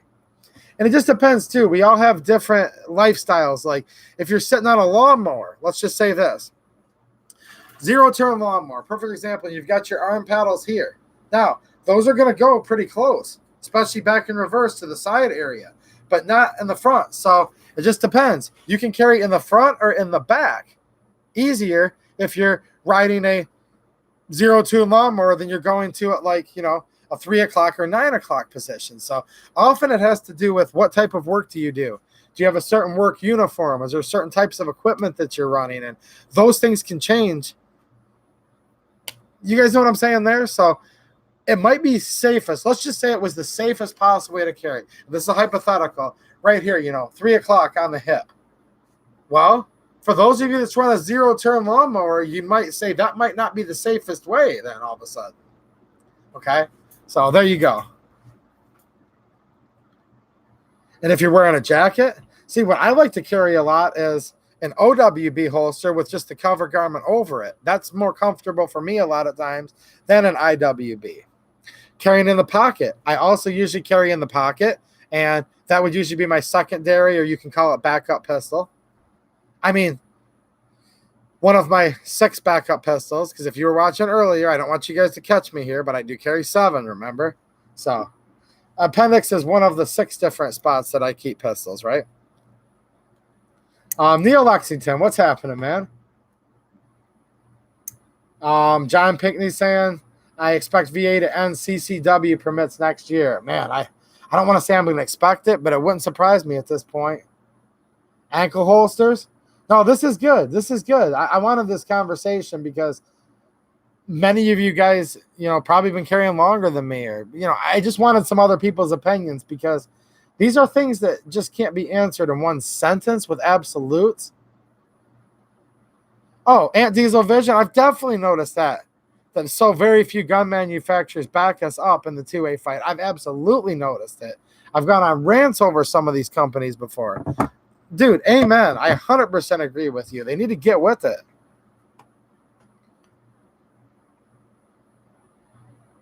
Yeah. I'm just sitting here real quick, guys, just skimming through and digesting your comments.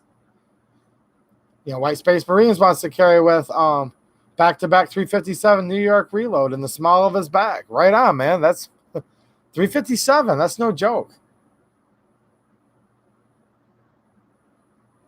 Okay, Scully's saying TS9 is like a Glock. Not feeling quite comfortable yet. I get it. I do get it. Totally. Ooh.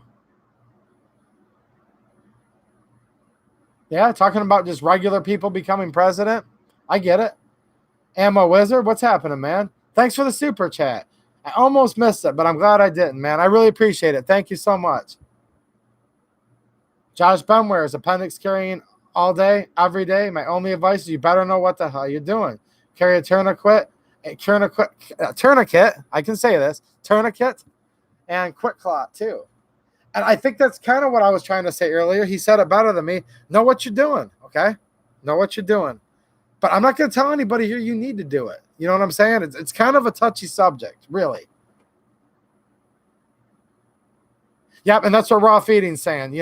Again, I always try to word stuff, and then I'm like, oh, so-and-so just said it in one sentence, right? What took me a paragraph. But Raw Feeding, I have no judgments on people that do. It's just not for me. Yes. If I make a mistake, I want to shoot my leg or my foot. Totally understandable. Totally get it. And I do carry different pistols depending on the situation because working outside, tools, environment, equipment, it does dictate sometimes what you can carry and what you cannot carry. And there's times that I'm just pocket carrying, quite frankly, because there's just nothing else feasibly I can do at that moment. Places where I really can't be carrying at all, but I'm still going to carry something. That's usually a little small pistol deep within the pocket there. So I totally get pocket carry too. Totally. Yep, small of the back and cross draw people are talking about. Exactly. The Mexican, let me run for president, he says. Go ahead, man. Go ahead. Now you're the Mexican, but are you an American too, I assume? Or run for president, man. You're pro-gun, right? If you're pro-gun, run for president. You'll be better than the rest of them we've had.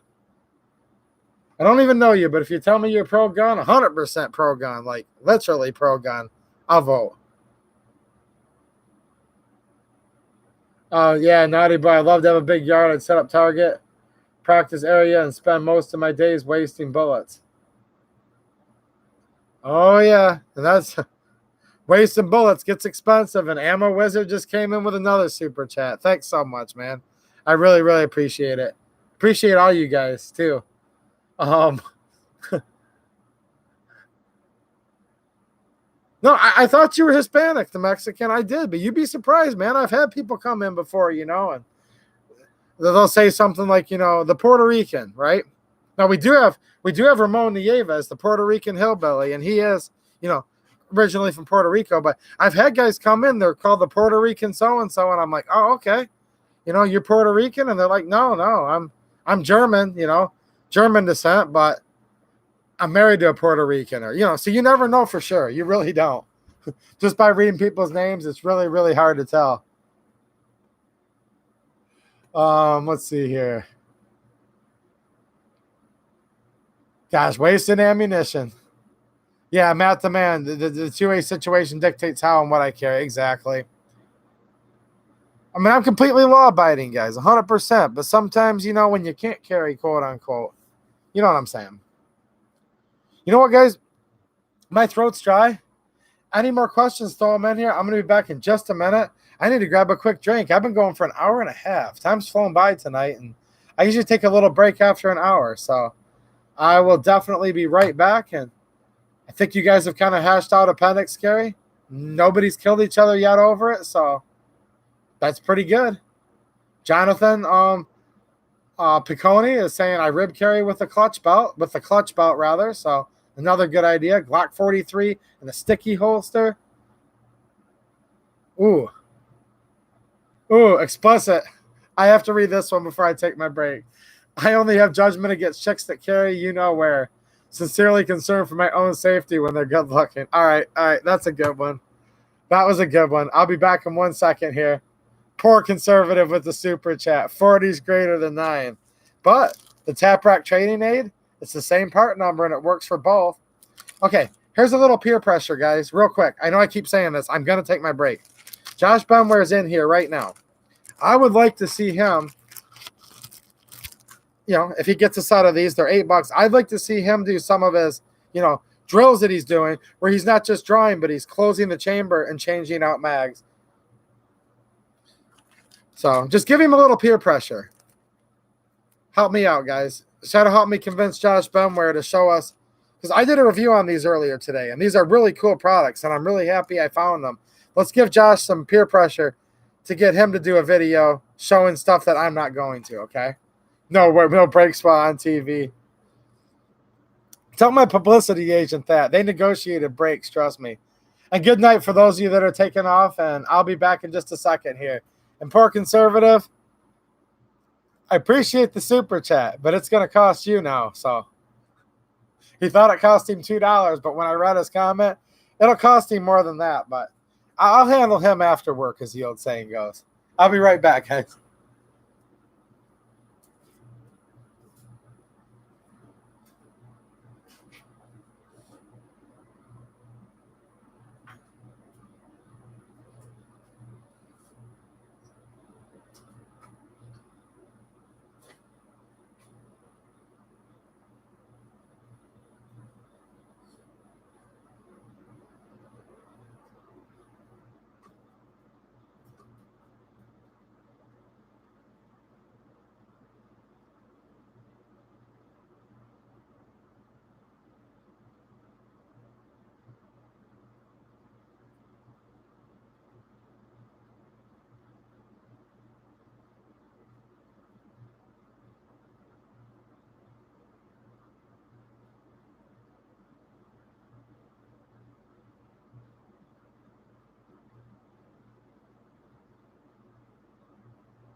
What the heck are you guys doing? Typing letters in here? Why don't you guys do this when I'm on some kind of rant for 15 minutes straight? Instead, you guys sit there and leave all the good comments, and I miss them when I'm in a rant. And now you're typing in random letters when I'm looking for a good conversation. I see you guys, how you guys treat me on here. I get it. Now, here's the funny thing, though. The poor conservative, let him gloat right now because I already have a video that's recorded. Like, it's too late to go back. And I already called him out in a video that's pre-recorded about the 40. So that's why I'm laughing. If you guys want to know why I'm chuckling so much, I'm like, yeah, let him have his day in the sun because early next week, I'm going to get him. I'm going to get him good, too. So if you want to know why I've had that little, chuckle going on for the last few minutes, that's why. You guys will see, too. I'm not joking. You'll see how serious I am. The poor conservative is named by name specifically in reference to the 40 in a video that's already uploaded to YouTube. It's just unlisted right now. So there you go. So, yeah, you guys think, man, he's just a happy person. And I am. I'm a very fortunate person. I have the best life anyone could have. But when I have that little chuckle going on, that's because I'm getting ready to get one of you guys back. So I'm like, let them get in their little digs. It's all good because I know what's coming up. And Frankie reminded me here, I see Puerto Rico is part of the United States. And when I said it that way, like move to the United States, that was not a put down to Puerto Rico or Puerto Ricans. In fact, some of the nicest people that I've met on this channel are Puerto Ricans. And it's hard for me to even explain Puerto Rico, right? Maybe someone knows more about it than me. Like, yes, Puerto Rico is part of the United States, but it's not a state. And yes, you have, a congressman that can't actually vote, though, on bills and stuff. So I'm not being sarcastic. It is hard for me to explain it. But look, I like Puerto Rico.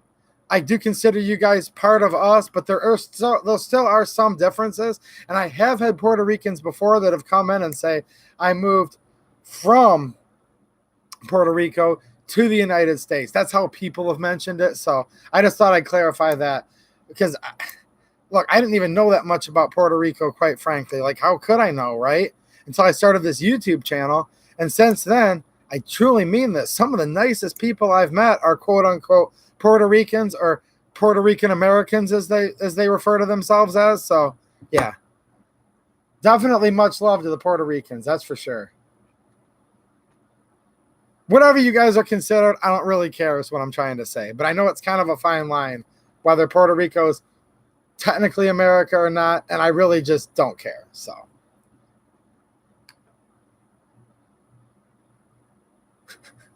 Josh Benware. Never mind. I just miss you as all. You're a stud. I see what you guys are doing here. You're trying to turn it around on me real fast, but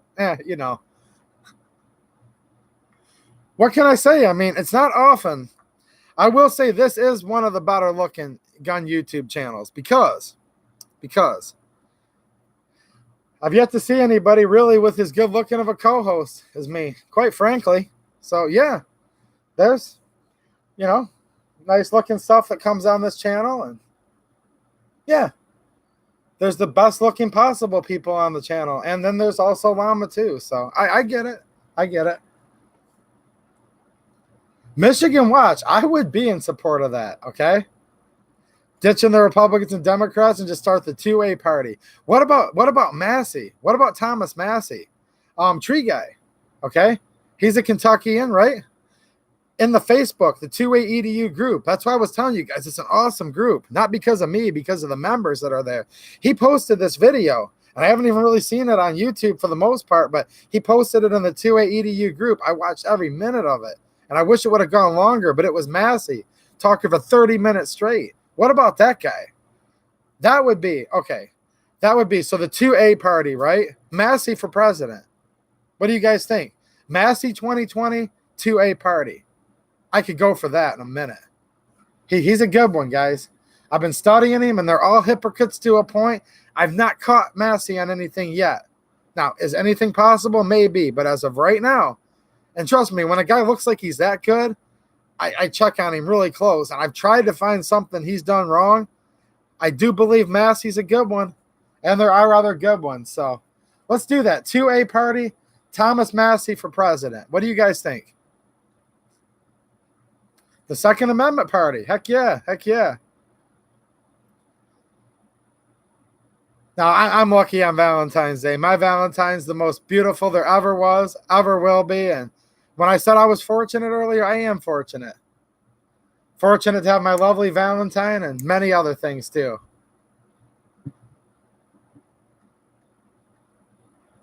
End it. About this channel, I was in a live stream gun channel with 200K plus, and it only had 20 viewers. Wow, wow. You know what? You know why I think there's a lot of viewers? And I don't mean a lot. I just mean I consider it a lot for little old me here. But I think the reason I get a decent amount of viewers is, and this is why I'm always getting off and getting sidetracked, is because if you look at the chat, there's a good chat here. And you guys are like having like really good conversations in and amongst yourselves. And I'm always looking out of the corner of my eye. And especially after the stream, I actually read these comments and I'm like, you could almost write like a book a lot of times with the comments. How much you guys are helping each other out. You know what I'm saying?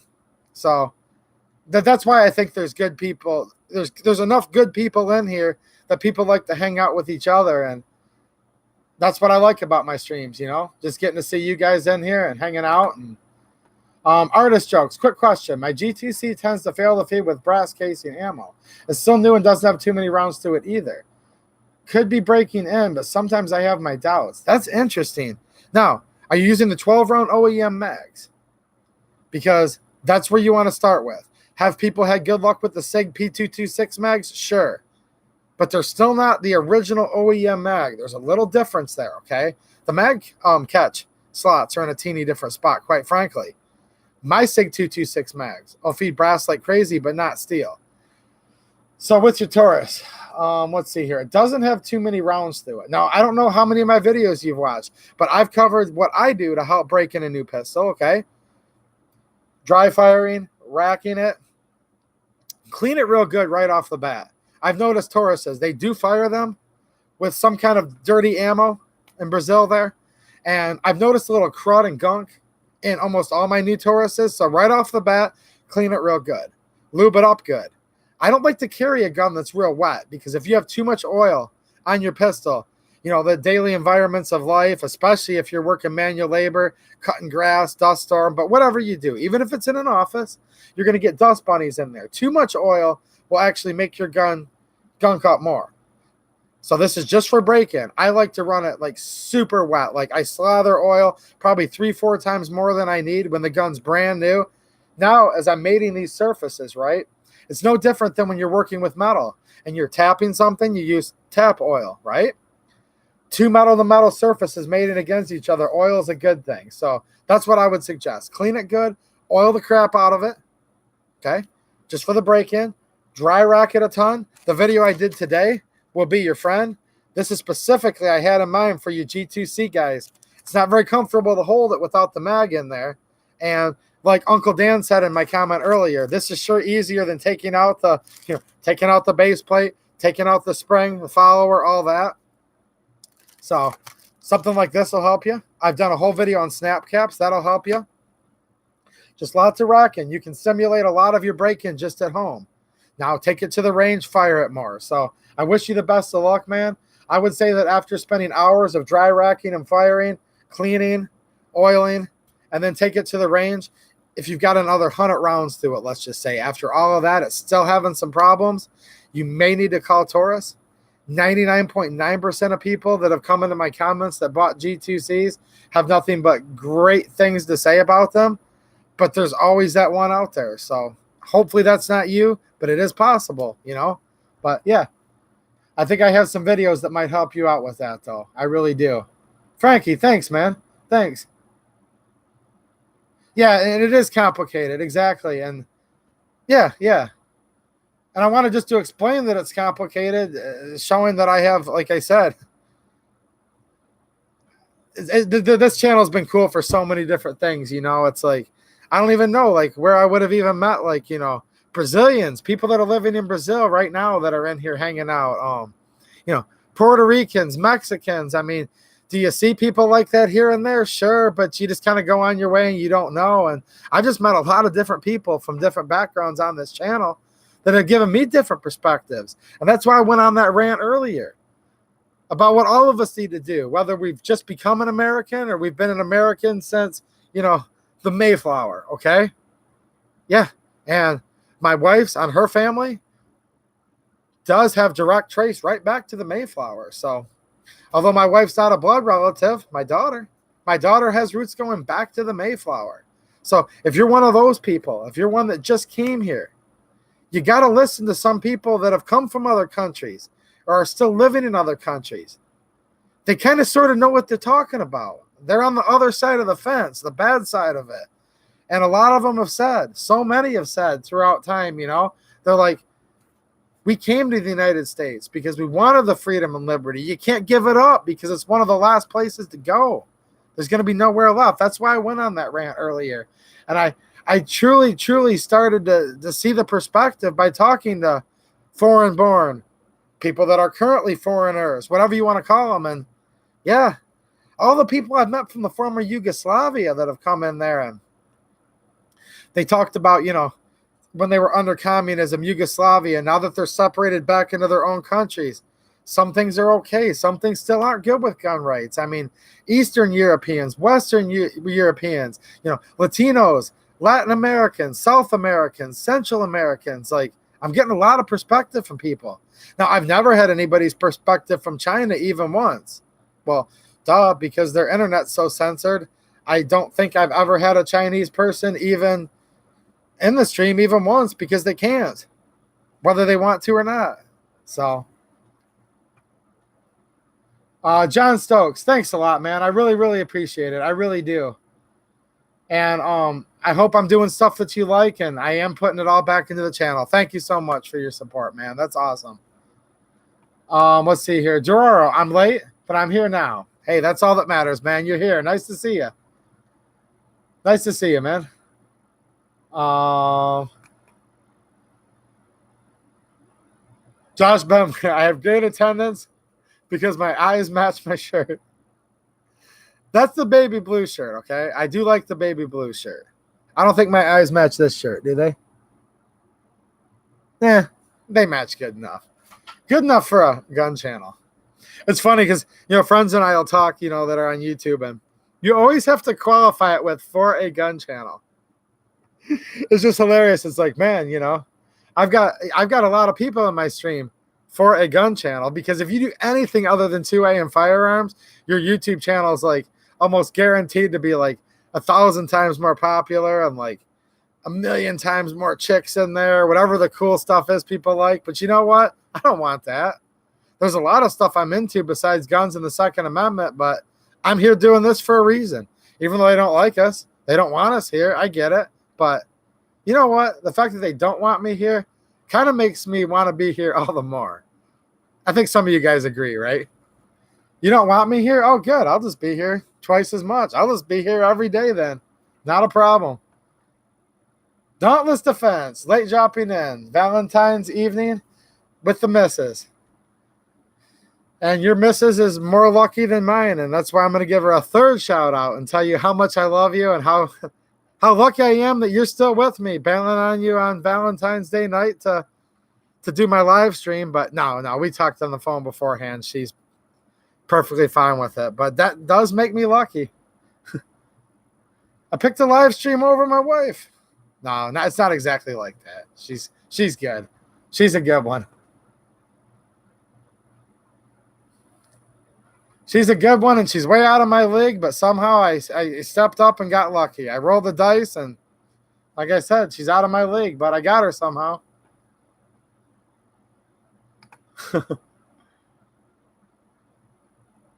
Yeah, run the slide, more artist jokes. Clean that crap out of there, man. Clean that crap out of there. Even look inside the Striker channel if you feel comfortable taking it down that far. They used some kind of like dirty oil. Something weird going on there. And I am glad they break in their pistols or test fire them rather than the factory. That's great. But I've noticed the insides of almost every Taurus I've bought. It's a little dirty. And I've covered a couple videos just to let people know, hey, it's not just you, Bill Alexander, 1776 is coming again. You know, I don't know when, but I'm not going to disagree with you because it was kind of predicted by the founding fathers. Like they said it was going to happen again. And probably, this is just my guess, probably, now this isn't a guess. I know this for sure, okay? I'm not going to beat around the bush. If you ask any of the founding fathers to look at our present day situation in America, they would look at us and say, you haven't had like 10 revolutions by now? I'm sure that's what they would say. What do you guys think? They're like, you guys let it get this far without having one? That's what they'd say. Now, is it my fault or your fault? Not necessarily. Is it our grandparents' fault? Maybe not individually. I just mean the collective we the people over the generations, decades, centuries. It's gotten to the point where I don't think the founding fathers would have let it get 100th as much control that they have over us without kicking it off, sparking it off. You know what I'm saying? Just my opinion. I think that's what probably all founding fathers would have advocated for probably, I don't know, 200 years ago. We got one in here. See, I always get proven wrong. As soon as I got it figured out, we have one from Beijing in here. He comes in. His name is Sum Young, and he says, "Greetings from Beijing. Want to be YouTube friends? Absolutely, sir. I want friends. Oh, I have a friend. Oh, I thought I was totally alone in this world. Oh, we're friends. Oh, did you mean that you want my sub? Oh, okay. Here's the thing. I give shout outs all the time. I told you guys like 10 times tonight. And I know you guys already are subs, so it doesn't matter, but get your butt over to the Josh Benware channel. Dog Dad, Raw Feeding 101. Oh, maybe about 1,000 times. Like, I love shouting people out. Beretta Man, Jeremy Wilson, new video tonight with his AR-15. I love shouting out channels. We need to be a community to be with each other. But who the heck runs around saying, do you want to be my friend? And then you run over there, and it's like just, like, I don't even know what the content is. I don't want to call it crap because I totally respect people's content, but it's just not my thing, right? And they have 27,000 subs. It's like, dude, you're like 5 times bigger than me. And no, I don't want to be friends, okay? It's that whole thing. You break up. Well, can we just be friends? No, dude. Like, we're not even going to be friends. Like, we're not going to be together, and we're not going to be friends either. Just no.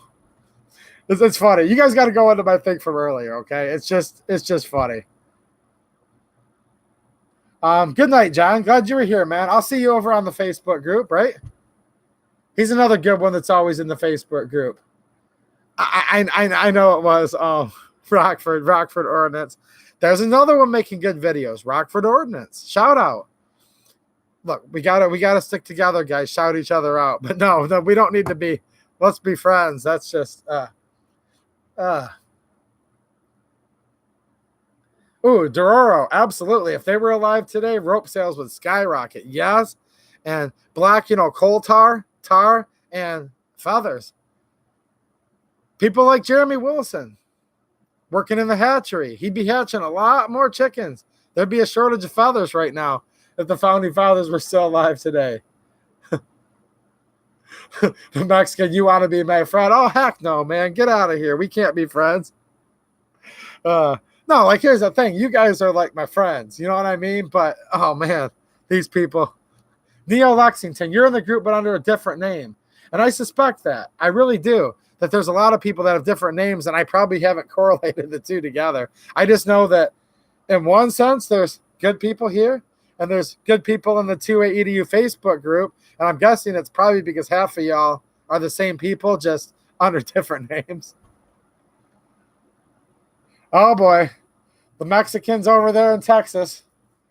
Oh, you got to watch out. There's a couple guys from Texas that hang out in here. Just watch out for them, okay? They say they want to be your friend, and they probably do, but, there's a few of them in here. No, we are friends. It's just, for those of you who don't get the joke, just go watch my video I put out earlier on these training aids, which I think are really cool, by the way. And that dude just strolls in there. Then my man Shojas, you know, my fellow Michigan brother here that's got my back. He just charges right in there. He's like, dude, I'm not going to give it away. You guys just have to go back and read it. But Shojas, he was a good one, man. Matt the Man's only on here, and that's totally fine. I'm not saying you guys need to go to Facebook. I'm just, yeah, it's just another fun place we've been hanging out, you know? Ooh. Jeremy Wilson, I agree with you. Ooh. Josh Benmer says, hey, I'm your new friend. Dang it, why is this stupid crap pop in front of me on here? Friend number 4663. Ooh. Ooh, I lost quite a few tonight, didn't I? Ooh. See, I knew that. I said all the president's banned guns, and I lost 1,000 subs. Now, there were only 70 people in here when I said that, but I lost 1,000 subs, so I must have done something good tonight. My Facebook group is just 2A EDU, like 2A space EDU, just like the channel. And I think if you type in 2A EDU Facebook group, I think you'll find it.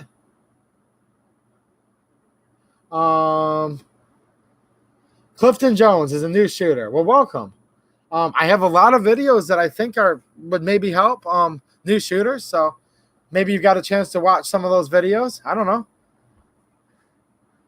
I don't know if you're new to the channel or just new to shooting, but I like new shooters. Actually, I do. It encourages me every time I see a new shooter come in here, actually. And I've often said that's one of the main things that encourages me to keep doing this, really. Okay, Jeremy Wilson says it pulls up with just 2A EDU. Jeremy Wilson's like, good riddance to them all. Well, don't get rid of all of them. If you get rid of all of them, then how am I going to be able to live stream? Well, I don't live stream on my phone much, but you have to have 1,000 subs just to live stream on your phone. So if I get down to 1,001, we're still good. All right.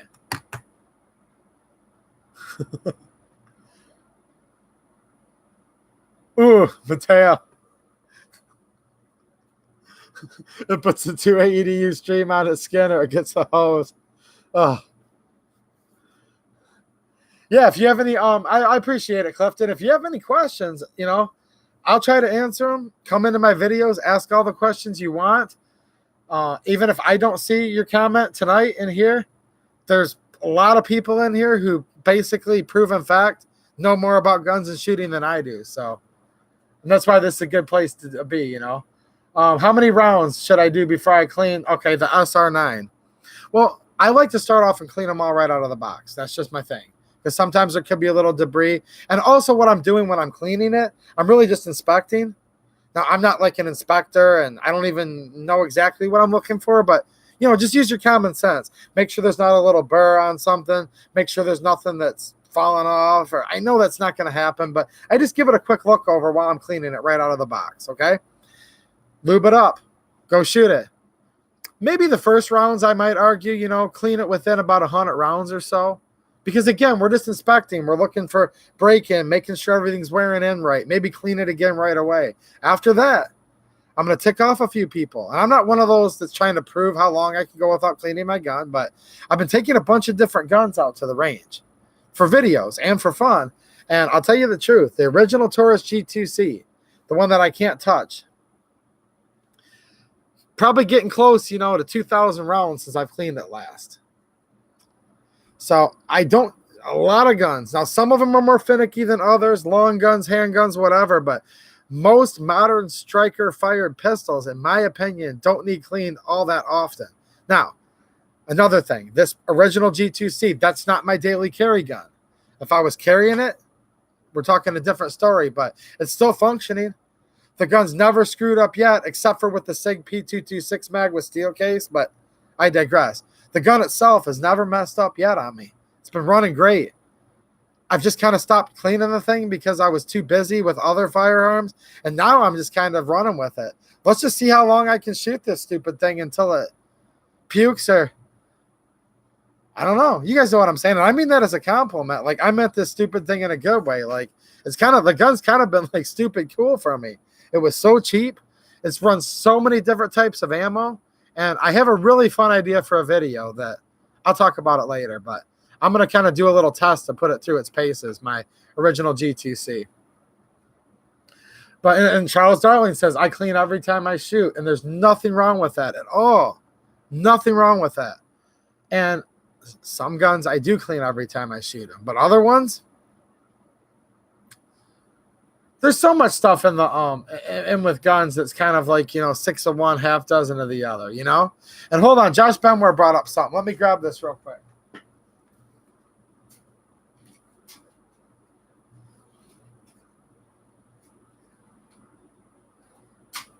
Some guns will tend to like grease on some of the components, some oil.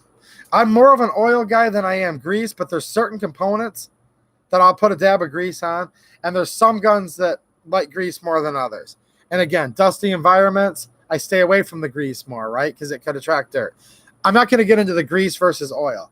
I use more oil than I do grease, but grease has its place, especially on certain parts and certain firearms. But yeah, right here. Okay? This is good gun lube. I like more of a 5W20, OW20 weight. I like a thinner gun lube on most parts. Certain parts might call for something heavier or some grease. I totally get it. But yeah, right here, gun lube. This is about $5. It's 32 ounces, and you'll be able to lube guns for the rest of your life. So I buy this, right? You can see how far down this is. I've been using this for a while. And I think I got these on Amazon. They're just these little precision bottles, and I just wrote 5W20 on it, okay? I got another one here that says CLP on it. I usually make my own CLP, quite frankly, but there you go. Just a little needle precision dropper here. One drop at a time, precision. Applicator, whatever you want to call it. So there you go. Gun lube. Whatever weight you want to run. I like the thinner, 520, 020. Your engine might notice a difference, but trust me, in real life, with your gun and stuff, 520 and 020 are basically the same thing. 530 is not much different. Now, 2050, you start to notice the difference. But I like a real thin, lightweight oil, and there you go. Now, Bill Alexander, all my guns could pass the white glove test, USMC, and I totally understand that. Gosh, there's a beautiful rifle right here, guys. New to the channel. Just got it in. I want to pick it up so bad, but we're just going to have to wait. We're just going to have to wait. Thanks for the invite to the Discord server. I don't do Discord, okay? But maybe I will. If I get time to do Discord, I really appreciate it, man. And if you don't see me over there, it's not because I'm avoiding you. I don't do Discord. ISO 68 hydraulic oil. Been using it for 20 years. There you go. Now, that's also a very thin oil. You know what's crazy? Speaking of old hydraulic oil, I was over at the local store here in town, and they had 5-gallon pails, 2 of them on clearance for $7. Like, I'm stoked. For those of you guys running equipment, like, that's unbelievable. I literally spent $14 for 10 full gallons, 2 5-gallon jugs of hydraulic oil. I had to share that with you guys. Now, do I really get excited over hydraulic oil? No, but it's only $40 for a bucket. So basically, I get to buy more boxes of ammo now with like the fact that I just got my hydraulic oil for what, 80% off? It was on clearance. But yeah, Leonard Mason, right on, man. Hydraulic oil, good to go.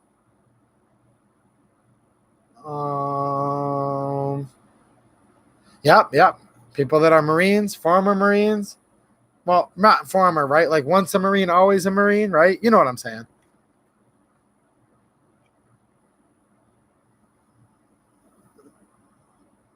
Yes, Alexander. For real now, he says we should stay in touch to coordinate anything happening in Monroe and Oakland. Yes, sir. Yeah, just send me an email. I might not have gotten your one message. Just keep that in mind, guys. I really, really do love when you guys send me emails, messages, comments. Just remember, back to what I said earlier, though. As much as I truly love hanging out with you guys, I'm not a professional YouTuber. I'm really, really not. I still have to work like completely full-time, self-employed, small business, and it's just me.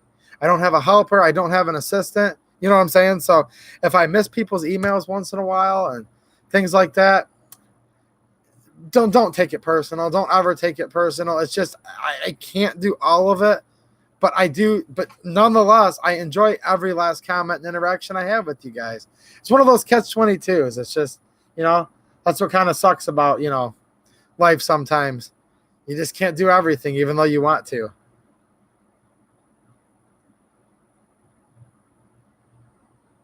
Underpants stream at 10K subs. I don't know about that. I'm definitely not in good enough shape to do that. Still got some more weight to lose, guys. What resolution am I running the stream at? 1080p, it says. So it should be in high resolution. Albert, once a Marine, always a Marine. There you go. Underpants stream at 10K. But I did have a viewer, a friend of mine that's on here, I mean, he's a viewer and he's my friend, like most of you guys. He did say there's a certain number of subs that when I reach it, he's going to literally, in his underwear, go dance a jig. So, but he's not going to do it on camera. He's not going to do it on camera, so.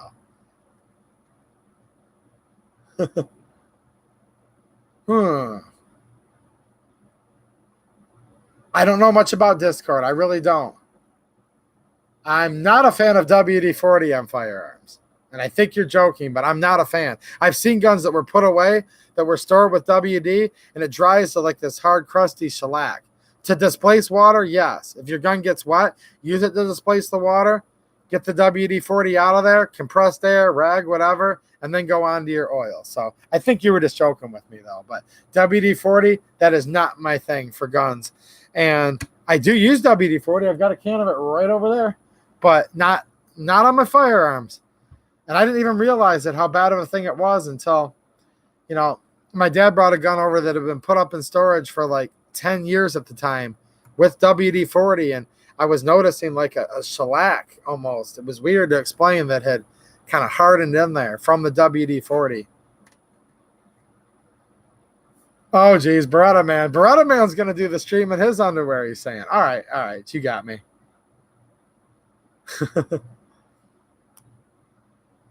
Jeremy Wilson's got nothing but woods. He could be getting perfect reception. Yeah, I know American Organics. That's how it goes. And the streams, too, they're always messing with it and whatever. It sucks. But, yeah, I know exactly what you're talking about. It comes in and out. Okay, Kyle, how's it going? Kyle says white lithium grease for my AK, G96 for my AR. Yeah.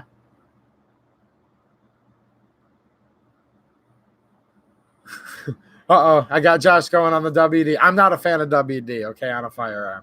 But it is good for displacing moisture. It is good for that. But after that, I just get it off of there.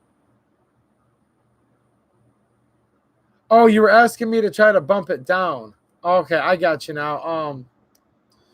I don't know how I bump it down, guys. I stream real simply. I just go into the YouTube website and I just hit go live and I type in the name of it.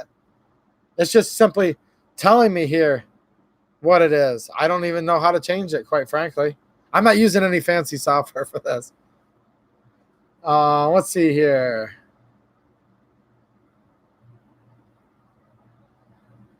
Yeah. Yep. Alan's confirming. Welcome, Alan. He's saying that, yeah, I had to chip away the crud from storing the WD-40 on a pistol. Yeah, and it was actually chipping. That's the best way to describe it. Like a dried shellac. And I was chip. It was kind of weird. Let's see here. Bastard's here. I didn't see you earlier, man. What's happening? Orion Fixer, you're back. Nice to see you, man. Some of these guys get sneaky on me. They come and go, and I'm like, where'd he go? Oh, there he is. Shooter lube opinions. Mike is asking, is that a brand of a lube? I'm not exactly sure on that one. If it is, it's not one that I'm exactly familiar with.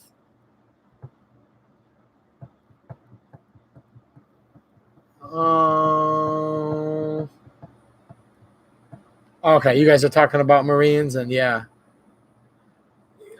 Yeah, guns, cigars, and freedom just uses whatever is on sale for gun oil. Yeah, I use a lot of different stuff too, and I do have some products over here that I actually really like for other things. I'll show you. I'll show you a couple real quick, guys, before I get off here.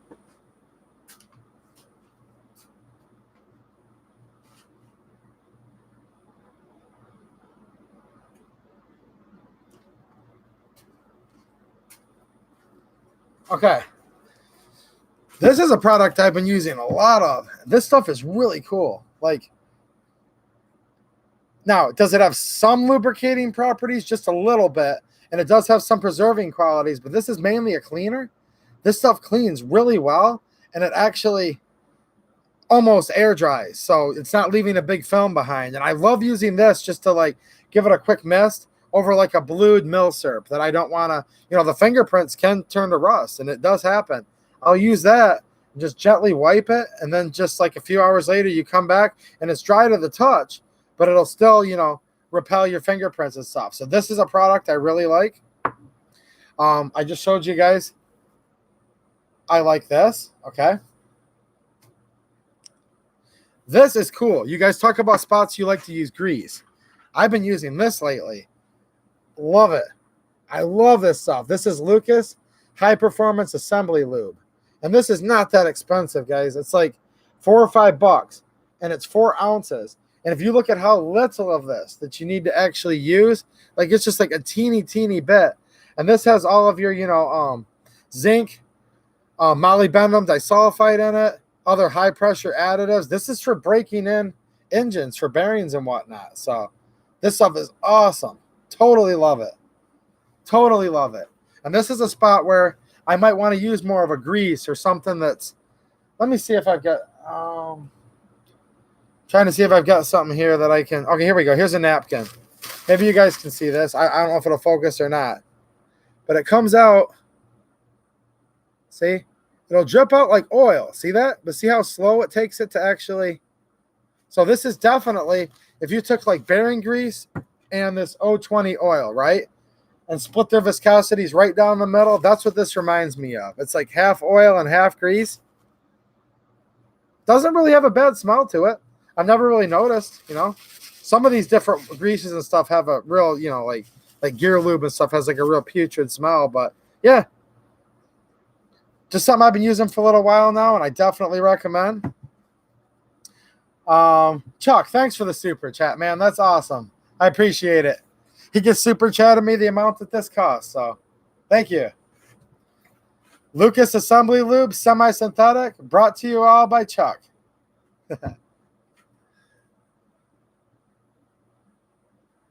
Mic drop. I need a mic. How can I do a mic drop without a mic? That's the super sticker he used, right?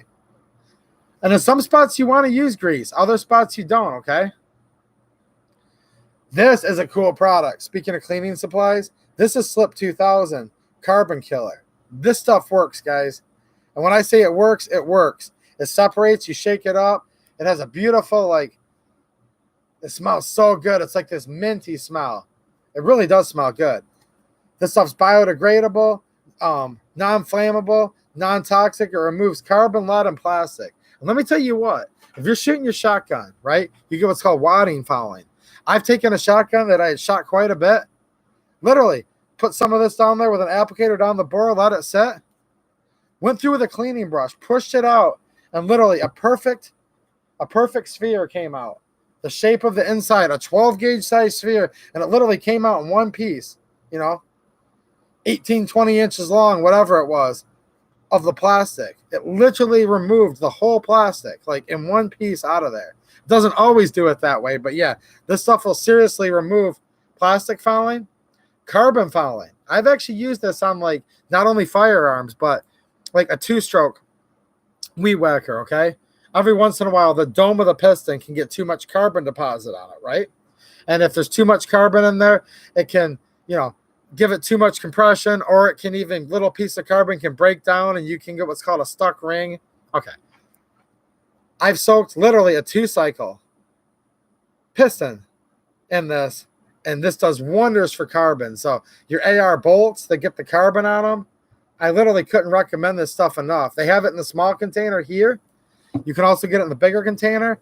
And within reason, it's definitely reusable. It might change its color from green, to black, but you can still just pour it back into another container. Just, keep a mason jar of it around, whatever, and you can reuse it quite a few times. So I'm not saying that none of the gun specific products aren't good. This is something developed for the gun industry that I love, and now I use it for other non-gun related things. This is something that's made for engines, engine building, right, that I love. This is quote unquote a gun product, and I totally love it. And I also use this. So yeah. Ram oil, somebody said earlier. Ram oil is nice just to put on the coating, Oh, have I ever used fluid film? Are you kidding me, man? I use fluid film like crazy. Like when I'm done salting, I spray the back of the truck down. Hold on a minute.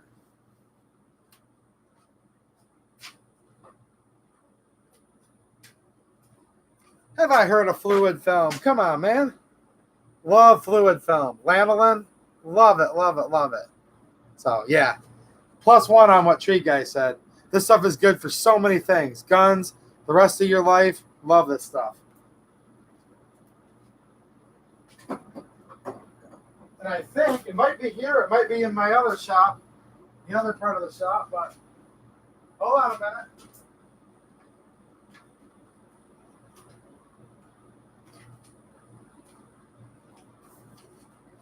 Here's how much I like fluid film. This one's about half empty, but I got another one in the back shop. I buy it by the gallon, and you can buy the kit that they sell, the spray guns. You can actually use this stuff on the bottoms of your vehicles for helping to prevent the rust. Yeah, Tree Guy, I like fluid film. Really, really good stuff. Oh, and I just broke the handle on it. No, I didn't break it. It just fell off. Yeah, man, fluid film. That's a good one for sure. Okay. Let's see here.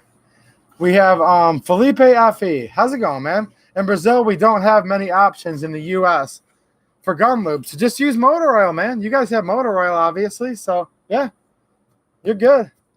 You can get a lot done with just some motor oil. What weight it is doesn't even really matter either, quite frankly. I was just telling you guys I like the thinner lube.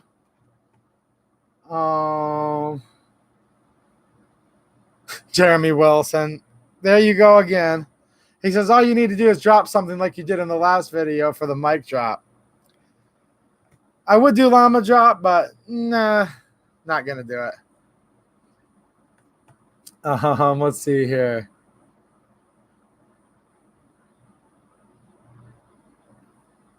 Using hot water and Dawn, that's fine if you want to dry everything off. I've got an ultrasonic cleaner. There's so many things. There really are. Who uses gun socks? I do, LOL. They're nice for transportation. Some of them have the silicone impregnated in it that'll help, resist a little bit of rust. Yeah. I also, when I store my firearms, I think I have some right here. Let me see. I always use the desiccant, right? These are nice. These Z-Rust capsules. They also sell them in the tabs. I might have some tabs laying around here. They're mainly in gun cases, but if I have a hard case that I'm going to keep some pistols in, these are good. These are also good for your toolbox out in the garage if you have your tool drawers. I love this stuff. Z-Rust, totally awesome. It comes in this bigger container here. This is for your storage cabinet, tackle box. Put it in a gun case. They have the little tabs. They're good for about a year. Totally love these too. Vapor capsules. So VCI, you could call it. Vapor corrosion inhibitor, I think that stands for, right?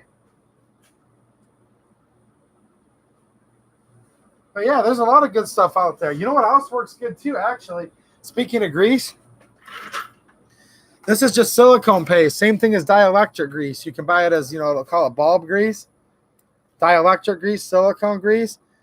This is a grease that you have to use very little of, and it still remains very slippery. This has very, very excellent film strength. Excellent film strength. Oh, here it is right here. Here's a little tube. This stuff's pretty cheap. And this is also used not only for your light bulbs and wiring fittings on vehicles and whatnot, but this also, like I said, makes an excellent lubricant. It's good to put on the O-rings, like, your waterproof flashlights. This will help keep the O-ring supple and not have it dry out. Where if you put petroleum products that are on, most of your O-rings, it can eat them. An average O-ring. If it's like a Boone and nitrile, maybe not. But this stuff right here is good for O-rings. It's safe. So excellent product. And this isn't necessarily a gun product, guys. It's just, electricians use it the most, and mechanics, things like that. Me being my own mechanic, landscaper, I'm always out there like fixing a wiring harness on a lawnmower, or you install a new PTO switch. You always want to coat the contacts in this, right? And I found that just little bits of it getting on things that are metallic that are outside, it does an excellent job of resisting while they're in, retaining its film strength, as you would say, staying stuck to the metal, Yep, Dororo just got reminded. Check that dehumidifier, man. For sure. Well, I'm going to take one last look at the chat here. I've been on for almost 2.5 hours. It feels like 20 minutes, but that's how it goes every Friday. And that's why I'm lucky to be on here, because I'll tell you what, when it feels like it's been 20, 30 minutes, it's been 2.5 hours, that means you're having a good time, right? Quite frankly, I think that's what that usually means. Guns' only enemy is rust and politicians. Yes, sir, Bill. Do the gun sects not put lint particles inside the weapons? Well, they shouldn't. They shouldn't. Well, 12-volt light bulbs, okay? Vehicle light bulbs and stuff on the socket. Yeah, Matt the man. Geez, had no idea. I know, guys. For real. And somebody asked me earlier, I can't remember who it was, when's there going to be a 2-way EDU shoot? I'm working on it, guys. I really want to. I'm working on it. I'm kind of new to all this. I don't know how you arrange a get-together, and I want to, though. Yes. The very short answer is yes and yes. Time flies when you're having fun. Heck yeah. Neil Lexington, yep. No, I definitely want to. I'll figure it out. Just keep in mind, guys, I'm busy. And I know all you guys are busy, too. That's where it'll be tough. All of us are equally as busy, just getting everyone where they have a day of time. But I definitely want to have it where we can set it like a month or two in advance. That way, if people do want to take a day off work, or they want to, you know what I mean, they'll have notice. I can't imagine anybody taking off a day of work to hang out with me, but you never know. You never know. Somebody might. All the unemployed people take a day off work to hang out with me. How about that? Well, if I missed someone's specific question, it wasn't on purpose. I'm just taking one last little scan through here. Like I said, another Brazilian here. Love the Brazilians. I was just talking about that earlier. I don't know if you were in here earlier, man. Donald Coble, who I definitely want to hang out with, lives like 20 minutes from here. I've been so darn busy, I haven't hung out with anybody. Definitely want to hang out with you soon, though, man. Definitely. Ooh. Poor conservative. Oh, come on now, man. You really think so? Get out of here. Yeah, I would do the get-together on a weekend for sure, Rockford. You're right. But I usually work 7 days a week is my problem. I'm usually the busiest on the weekend. Ugh. The only reason I want to hang out with Donald Coble, just so you guys know, is because he says he has something for Llama. Okay, that's it. Other than that, I would never want to hang out. Nah, I'm joking, man. I'm joking. All right. Yeah, Josh Benware shooting with other YouTubers. That's awesome. And I want to get together with a bunch of people, not just people that have channels, but just people that hang out on here too. But I would also like to shoot with another YouTuber. If somebody's near me, wants to shoot, wants me on their channel, don't know why you would, but just let me know. Let me know. I'll make a cameo or whatever you want to call it.